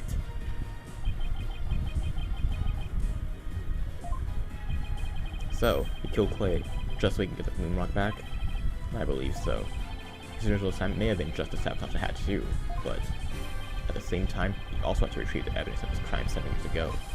That's why he went to the boarding lounge and attacked Clay as he made to escape out the rocket of the capsule. But in the end, it was all he could do just to escape himself, so he didn't get the capsule. Clay has done everything he could to stop Fulbright.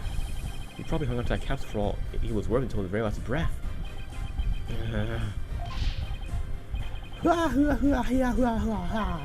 Oh, this is so funny. You make me laugh, you really do. Well, he's totally out of whack now. It's a game over for you, Detective Fulbright. Why don't you just admit to it all now? There's nothing to admit. I'm Bobby Fulbright, undercover investigator, I tell you. I am not the Phantom. The blood on the rock is just another one of his schemes. A trap. Now I'm not sure what to think.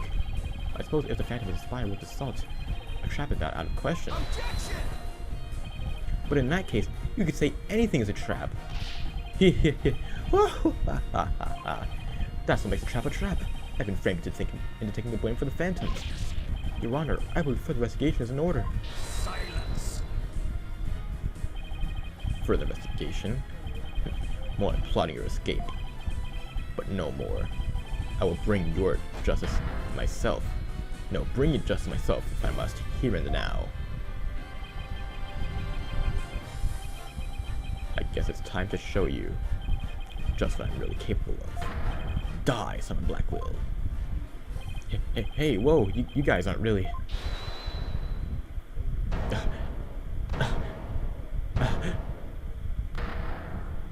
Oh.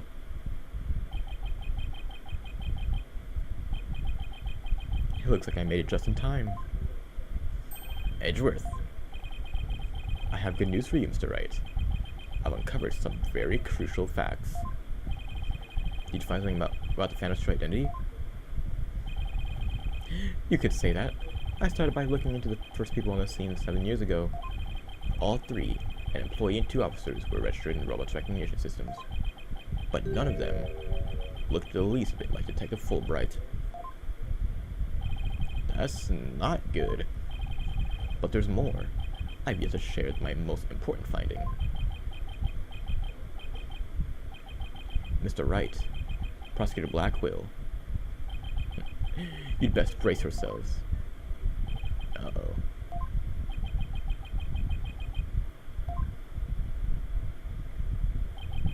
The man you see there before you, Bobby Fulbright, is already long dead. Huh? What's that supposed to mean? An unidentified body that was found a year ago has now been proven to possess Bobby Fulbright's fingerprints. Then, does this mean... Yes, that man there is an imposter pretending to be Bobby Fulbright. An imposter? Then this man, who in the world is he? Enough of your trickery. If you will not reveal yourself to us, then I shall do it for you.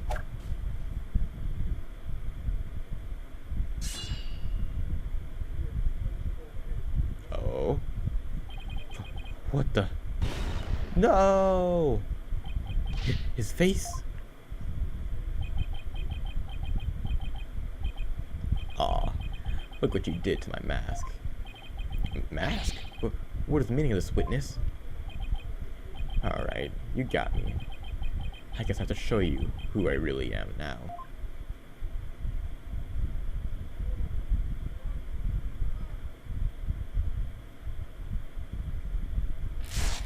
What?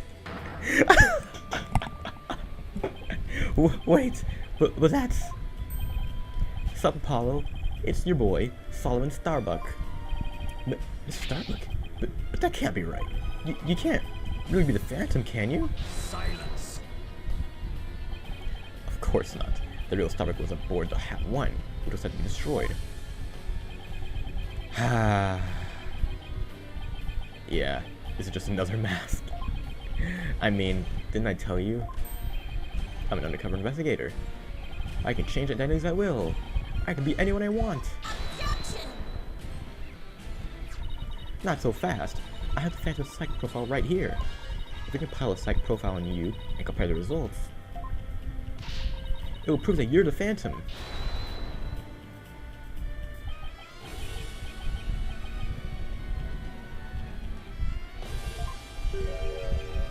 It's time for me to show you the real meaning of the phrase, the end justifies the means. That voice, those words.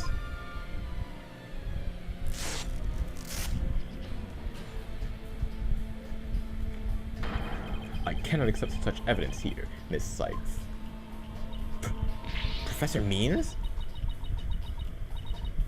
This mask? I'll take what I want by any means necessary.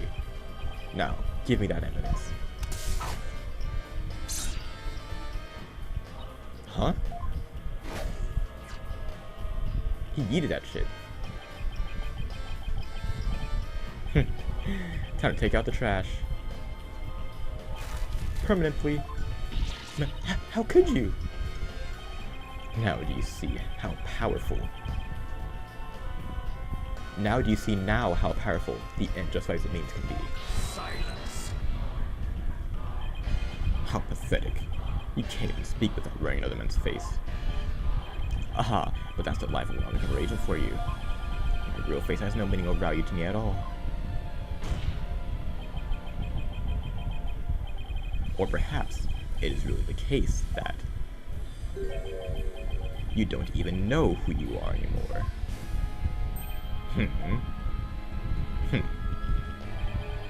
What must you see when you look in a mirror, Mr. Phantom? Not an awful lot, I wager. Well, aren't you just a master of psychology, Blackwell? That's right. I don't know who I am. I'm always looking at someone else for my assignments. I don't remember what my face looks like. Or even what my personality was like. My face, memories, personality, beliefs, emotions, and soul. I left them all behind. I have no self. I am no one. I am nothing but an endless abyss. What the hell is with this guy? Is he even still human? And now, we resume with your lesson, Professor Rice. Oh, what? I believe you made this argument earlier. If you were to analyze the blood on the moon rock, you could prove that I am the Phantom. Right. I believe there was blood on the moon rock in that capsule. Now that we know you weren't even Bobby Fulbright, your claims of a phantom trap won't work anymore. Then why don't you bring this moon rock in? This decisive evidence from the Hope capsule. I think I'll do just that. Get ready, because the Hope capsule is about to seal your... Fuck! It was a cool... Yes, okay, that's right, that's what I thought. It was blown up. The capsule was there in the courtroom as evidence and was blown to smithereens. It looks like you have finally caught on. Full marks for the defense for effort. But what a shame your hope was lost in the courtroom explosion. Ah! So that's the real reason this courtroom was blown up. It was all for the family to destroy that one piece of evidence. I can't believe it. We really reached the dead end after coming all this way. Has the only evidence we have on this guy really been destroyed? How dare you continue to call me the Phantom? As I've said all along, I'm just a nameless undercover agent. Objection!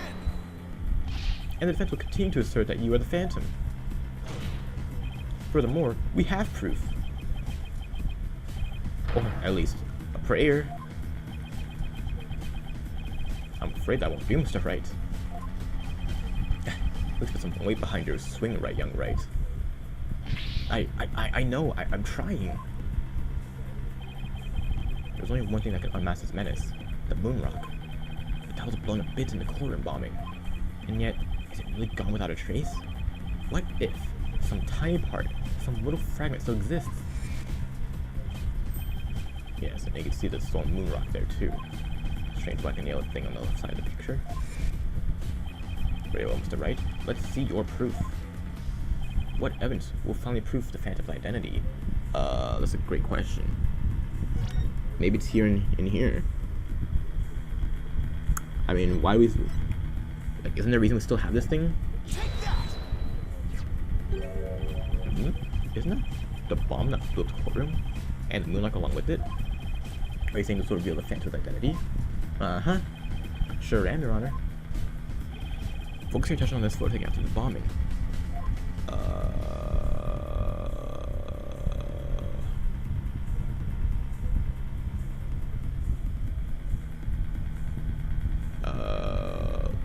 This weird thing? Let's go. Please take a look at this newspaper article. Oh, I totally saw that. Yeah, the article about Hat 1. Now please note the strange black and yellow rock there on the left. That's the moon rock. And when we look at the photo of the bomb fragments, see how it's a rock-like object with the same coloration? Oh my, yes I see it. It would seem that the moon rock was much more durable than the Phantom thought.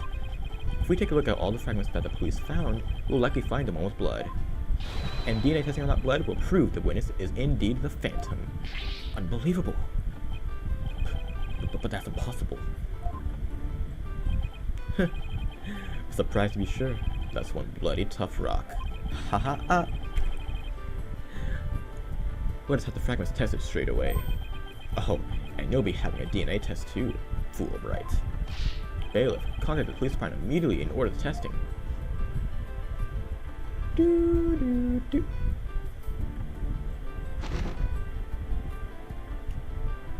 Prosecutor Blackwell, what did the results show? There was a rock fragment that had blood on it that appeared to be several years old.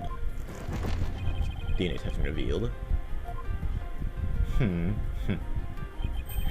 Well, I'm sure you know full well what it revealed. They confirmed it was witness's blood, didn't they? There's no reason trying to talk you out of this one. Admit it, you are the Phantom. Objection! Oh my god. Huh? Right, did you just object to yourself? No, I didn't say anything. That was my objection, Apollo. Huh?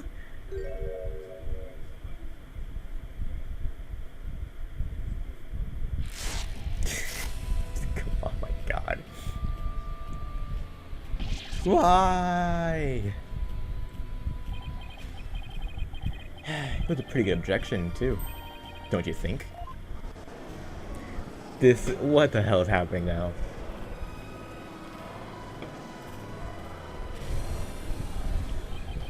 Now he's me? So, did you have an objection or not, Mr. Wright? Huh? Oh, no, not really, Your Honor. No, not you, Mr. Wright. I meant the witness, Mr. Wright. Just trying to get any more insane. That's what I'm saying. Mr. Wright, this fragment of rock in the photograph and those just like it. How can you be sure they're pieces of the same moon rock that was at the robotic slab? Could you care to explain what you mean? Well, there may have been a rock or two in the courtroom that had my blood on it. But how do you know they're not just rocks? You can't prove they're the moon rock, right? Objection! Don't be ridiculous. Just compare the fragments with the moon rock in a newspaper article, and anybody can see that they're the same.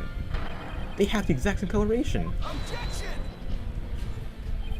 But maybe some other rock with the same coloration happened to be in the courtroom. Yeah, bullshit.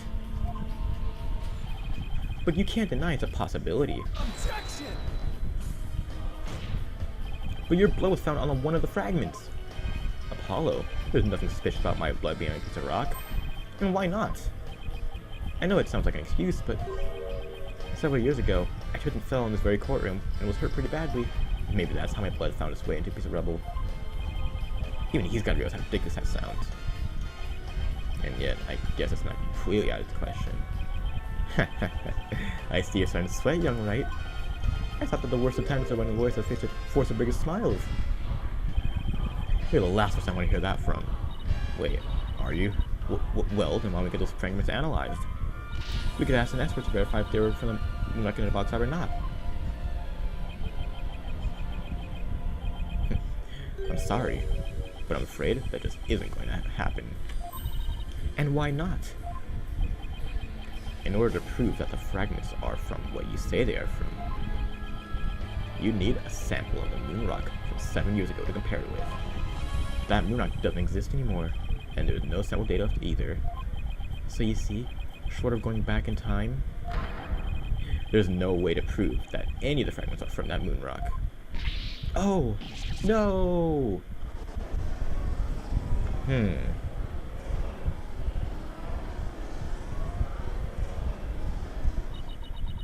There's really no way to prove it?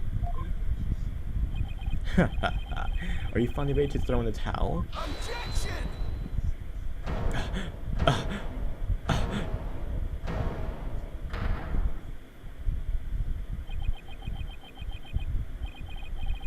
So the moon rock doesn't exist anymore, huh? That's right. It was such a valuable rock too. A shame, really. But it's lost to us forever. He's wrong. It's not completely lost. There's another piece of it, right here by our side. A shining fragment of hope that can turn everything around. The final piece of evidence to put this phantom away for good. The defense has a piece of evidence that completely contradicts your claim. Oh, you have what now? A final fragment of hope that was passed down with great love and care. We do? Yes, we do. Even if the person holding it hasn't realized it yet. Is this true, Mr. Wright? Pay no attention to him, Your Honor. He's just bluffing, as usual. I wonder if you'll be able to force your biggest smile when you see what I've got. Try me. Ah, GG.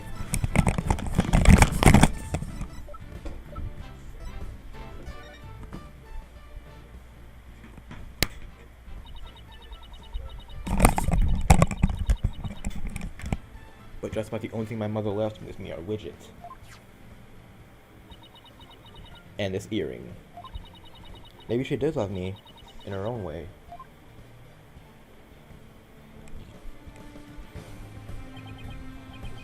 Athena, you may not know it, but your mother left you with a very important piece of evidence. She did? You're bluffing. You don't have anything of the kind. No, no, no. Oh, but we do. Evidence that will finally corner you. Because we have a moon rock of our own. Yeah. Oh! You mean... about time.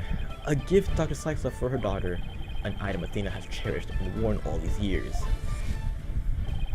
As distant as Dr. Sykes may have seemed to her daughter, that fragment of her love.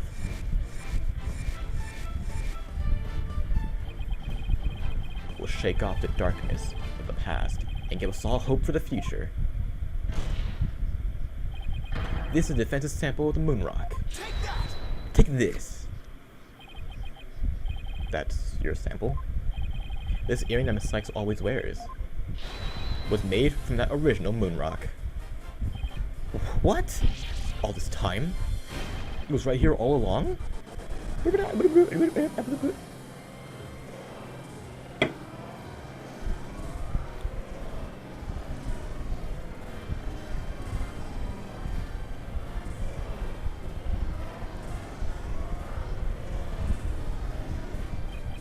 No. It can't be. If the composition of the bombarded bomb fragments and the earring are found to be a match, then it will prove beyond a shadow of a doubt the origin of the fragment in this photo. And since the test results show that the bug on the fragment was yours, this means that the identity you tried so hard to hide will finally be revealed. The identity I tried to hide? I don't have an identity to hide. I may not have Athena's ears, but now, even I can hear the fear in your voice. Fear? I don't feel fear. I left all my emotions behind years ago. Every human being feels fear. You simply can't face the emotions inside you. No. You can't face them because you have nothing. No love, no trust. And I suppose you do. I didn't have anybody to support me at first, either. I couldn't face the fear inside me. Couldn't get over the trauma in my past. Like I said, I don't feel fear. Objection! Then you're just a bitch. When I had my doubts about Miss Sykes, I felt like I would collapse under the weight. But I wanted to trust her. And I knew I could trust Mr. Wright to uncover the truth. That's why I was able to face my suspicions without hesitation. Running away from myself? How can I run from myself? When there's nothing inside. Nothing at all. Objection! I know it's hard for someone as unwilling to trust others as you understand. But people have emotions. It's just a fact of life. And so people can be weak at times. But that's exactly why people need to trust one another. So they can gain the strength to face themselves when things are at their bleakest. Without trust in others, how can you ever hope to face your fears?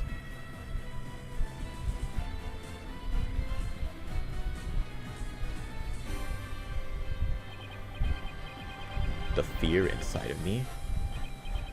Is this... No. Oh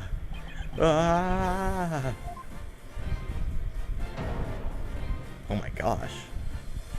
I'm afraid. I'm scared. I feel fear. You can't outrun yourself.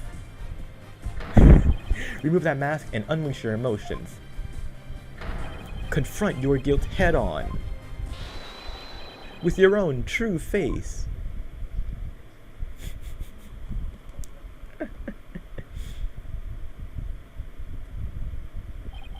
My own true face? No, please don't. I know you're here. Where are you? See? I haven't revealed anything yet. Honest. I moved up, I get sniped.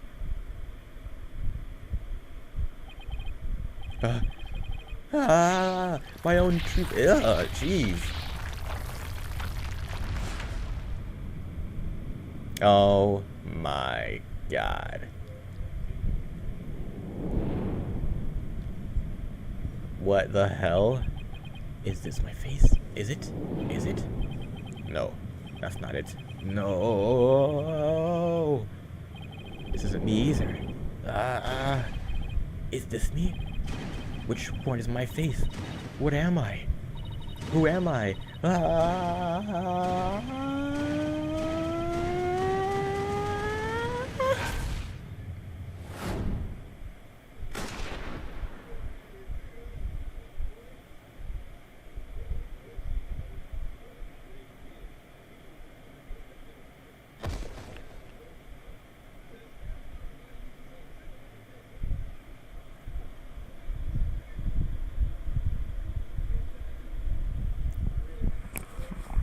My man got no scoped.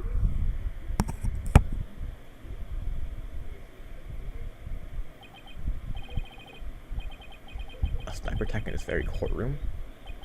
It chills me to my bones. Shouldn't people be like running for their lives? Shouldn't like the bailiff be like on it or something? But the police are doing everything they can to track down snipers as we speak. And none of you guys are bouncing? You're all just Prosecutor Blackwell, how's Detective Fulbright, his imposter doing? He's a lucky fellow. The bullet didn't hit any vital organs. He appears to be in no danger of dying. Well, that was fortunate for all of us. The analysis of that final piece of evidence, young Wright submitted us in. The composition of Miss Sykes' earring and the fragment with the blood on it match. We can now be certain that it is a fragment of the moon rock in question. The murders and the bombings of the Space Center, both past and present. The bombing of Corp Number 4, and all of his other crimes, as numerous other stars. Under suspicion of all of these things, the spy, known as a Phantom, has been incarcerated. The prosecutor's office is now responsible for his well-being. There are still a myriad of things we wish him to tell us about, after all. Thank you, Prosecutor Blackwell. Well, I guess it's time to finally bring this trial to an end. But before I do, will the defendant please return to her proper place? Yes, Your Honor.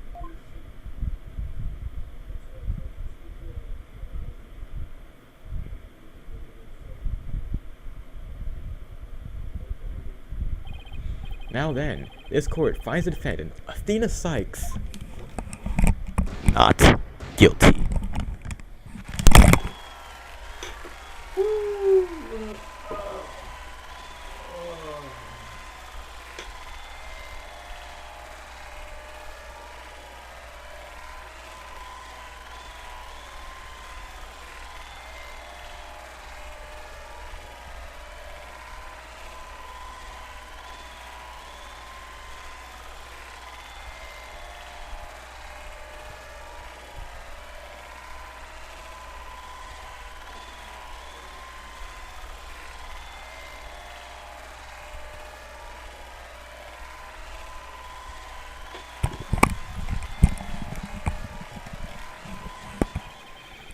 Case closed.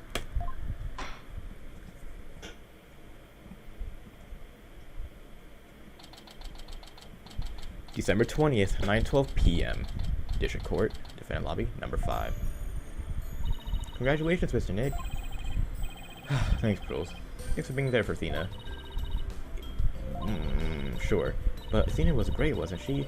She was so strong throughout the whole trial. I'm so glad to see you. Tracy, you alright? Are you hurt? I'm fine. I was doing magic tricks for the other hostages to keep our spirits up. That's how Tracy for you. I'm really glad to see you're safe. Right. I'm sure I owe you yet another debt of gratitude. Edgeworth. We never would have caught him if it weren't for all of you. Ah, come on, Edgeworth. What are you talking about? You're the ones who have been tracking the Phantom all this time. Plus, you were the one who gave Blackwell permission to serve the prosecutor, right? Yes, well, we knew the Phantom was somewhere nearby. The police and I were trying to find him, but we never did manage to do so until this trial. Well, we never would have won the trial without you. It was your help as chief prosecutor that was the key to successful conclusion. Besides, it was you that saw to it that I got my attorney's badge back, wasn't it? So you figured it out, didn't you? Yeah, getting my license back was just a little too smoothly, you know? Should have been much harder after that evidence forging scandal. Well, I owed you a few favors. Hey Edgeworth, think we finally bring the dark age of law to an end? Even the darkest night turns to dawn eventually. Our sun will rise again. Besides, now that Prosecutor Blackwell has been cleared of all charges, a great deal of mistrust towards the court system should have been swept away. You know, you could have said that with a bigger smile, Edgeworth. It won't kill you. Instead, the frozen that brow of yours is keeping deeper and deeper. So I should smile more, huh? I'll think about it. The complicated love-hate relationship between lifelong rivals. Athena. I'm forever in your debt. You went to all that trouble, even taking the bar exam while you were overseas. Well, I knew that if I didn't get your sentence overturned fast, you'd be screwed. So, I studied and studied. I was frantic. So glad I made it in time.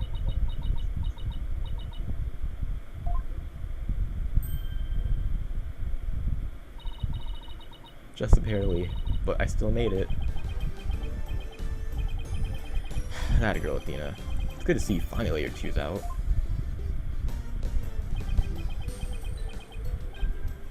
Yes, I survived by the skin of my teeth thanks to you.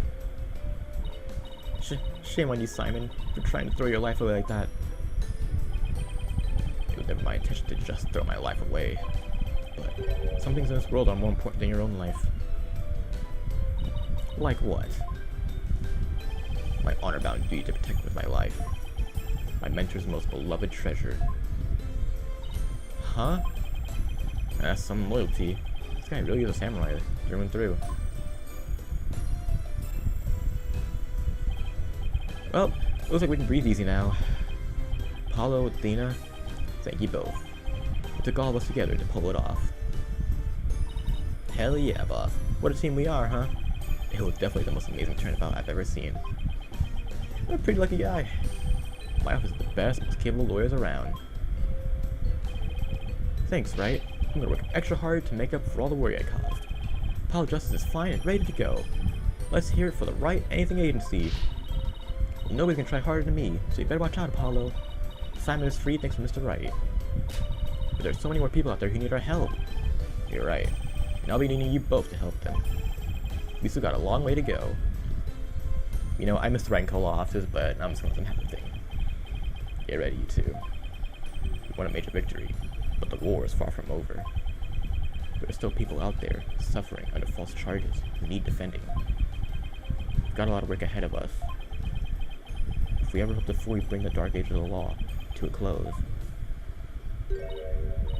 Hey, I know one thing we have to do. We have to celebrate with a bowl of piping hot noodles. Huh? Nothing like a bowl of Eldon's noodles after a trial, all on Rights tab. That's how it works at the Right Anything Agency, isn't it, right? Huh? As a boss, it's your duty to express gratitude for people doing the great work. In that case, allow me to join the festivities. I would greatly welcome a bowl of noodles. Huh? I have an idea. Why don't you just invite everybody involved with the case? The more the merrier, right? Oh, Mr. Nick, look how far you've come. Who knew you'd grow up to be such a generous gentleman?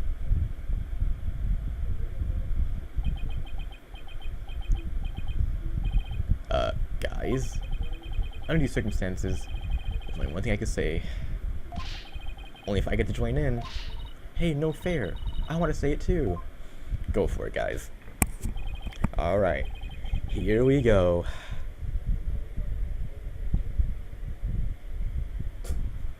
I'm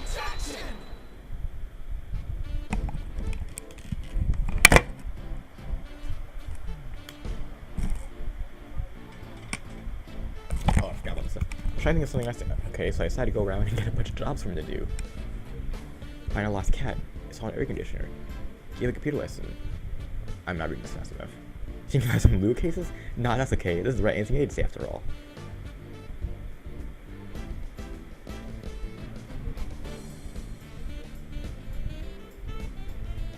Dina and Paul were so wonderful in court. I better study as much as I can if I want to be a judge someday. My grandma says, eat lots of peppers and don't ignite your passion. Oh, but I should figure out which to grow. Green peppers or yellow peppers. Maybe I should go with hot as the sun red peppers instead.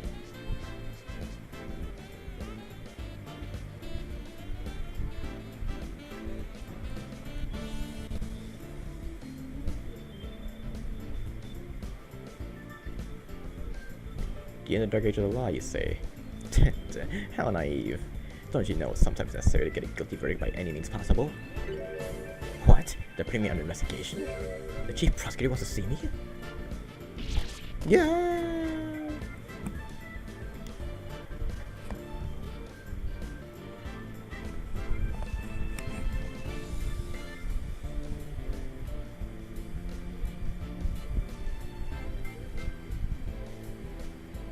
I've been asked to debut the great master wrestler Tim Taro.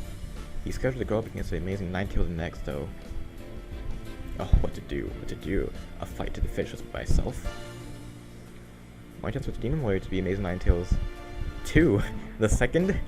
It's not a bad idea. I bet you'd be all for it. So weird to meet as foes, are we, my little friend?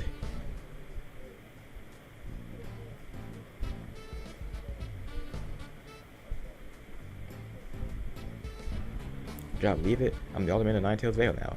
Pretty impressive, eh? Took over Rex Huey for good of my beloved village. What do you say? Would you like to make a little donation to help us out? Hey you, what do you think you're doing singing to the manor? Ah! The jig's up! Better make a run for it!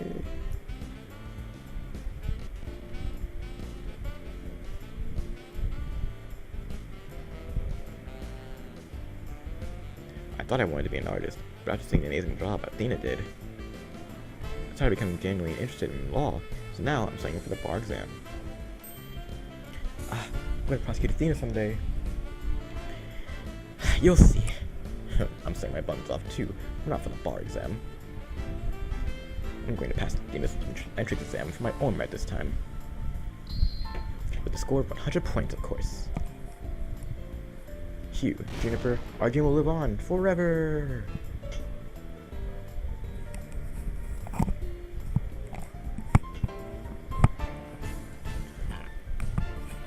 I found really sweet boxes for all three of them, but they won't wear them.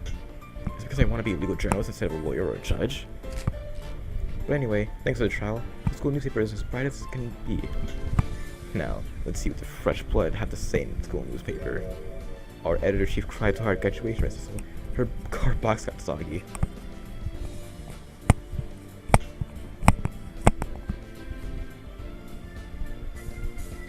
The one-eyed only reunion concert. I still remember that evening of passion. The president of the student council sang like no high school student I've ever heard. When she's a judge in her own court someday, I'd love to have a jam session with her. Maybe the coolest trouble ever, Ja. I can hear it already now.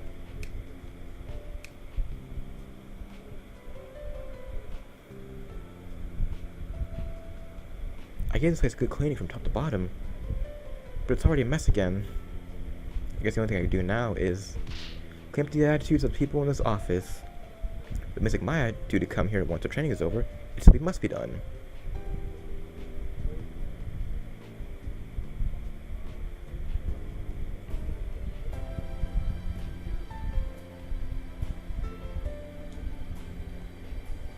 Ha ha ha, humanity's dreams for outer space will never die. In fact, planning for the HAT 3 rocket has already begun. Look upon me, people of this great nation. I witness the glory of Yuri Cosmos. What are you? Oh, a director. Yes, yes. Rocket preparations are fully complete. Yes. You just leave everything to me. Assistant Director Yuri Cosmos.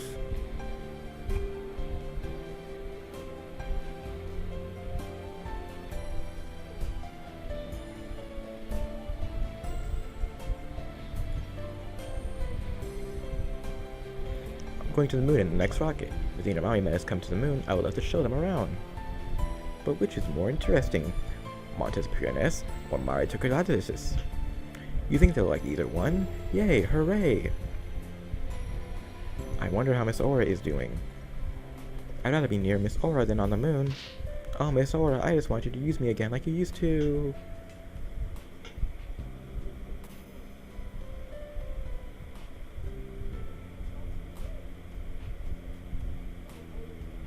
Ready for launch. 5, 4, 3, 2, 1. Liftoff! I'm going to the moon for real this time. For me and for Clay. Thanks to my lawyers, I now know I should never give up. But I'm worried. You can't breathe in space, and in fact it's cold as hell. Oh man, now I'm getting really nervous.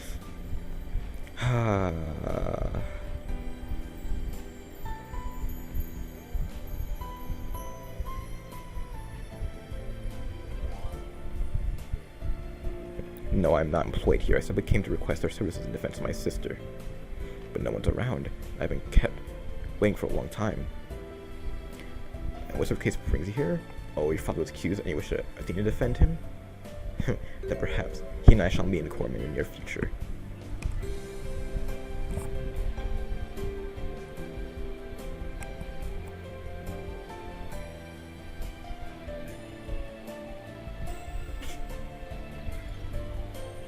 I look forward to your next month's salary assessment. Please forgive me.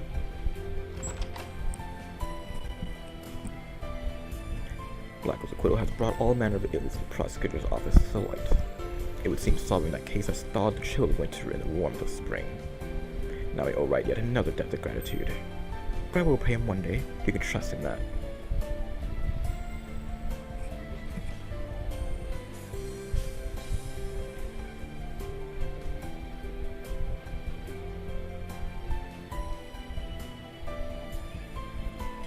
You know, this game was good. It was a good game. But the thing is, what made the original trilogy so special and amazing is just the characters were all lovable. They were reoccurring, right? Characters like Oldbag, Gumshoe, Butts, right? And oh, of course, Edgeworth, Franziska. They're all lovable characters. And this game had great characters too, but it's just that like they've appeared in multiple games and you get attached to them. So it's like I mean obviously you can't use these same characters forever, but at the same time it's like I don't know. Now I don't know. But yes, like I said, it was a great. The one thing I'm really disappointed about is that you can't investigate any like scene, right? In the previous games, you can investigate anything, and there'd be funny dialogue for like everything you see. But in this one, you can only investigate the crime scenes. That was a little disappointing. But, you know.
I get it. The symbolism, I get it.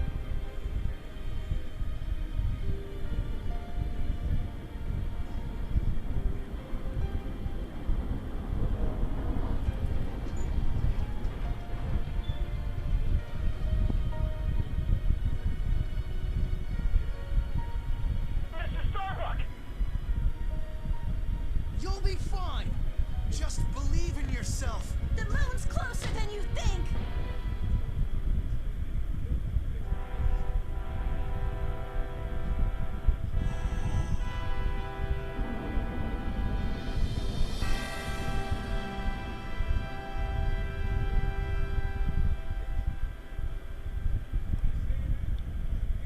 Thanks, guys.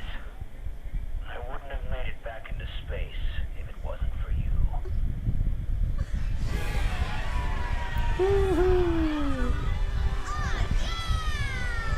All right.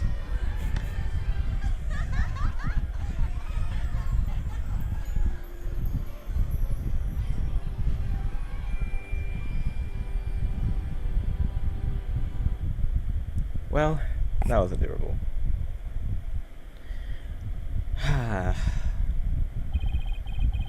Through the years, I've seen as much joy as heartache, honestly, as deceit. But just as Mr. Starbuck was able to escape the harsh pull of his fears and despair,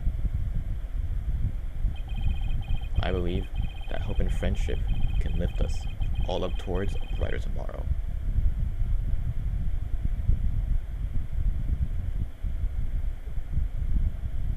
The end. Clap it up. Respect Capcom, respect Capcom. So yes, that is the end of Phoenix Wright Dual Destinies.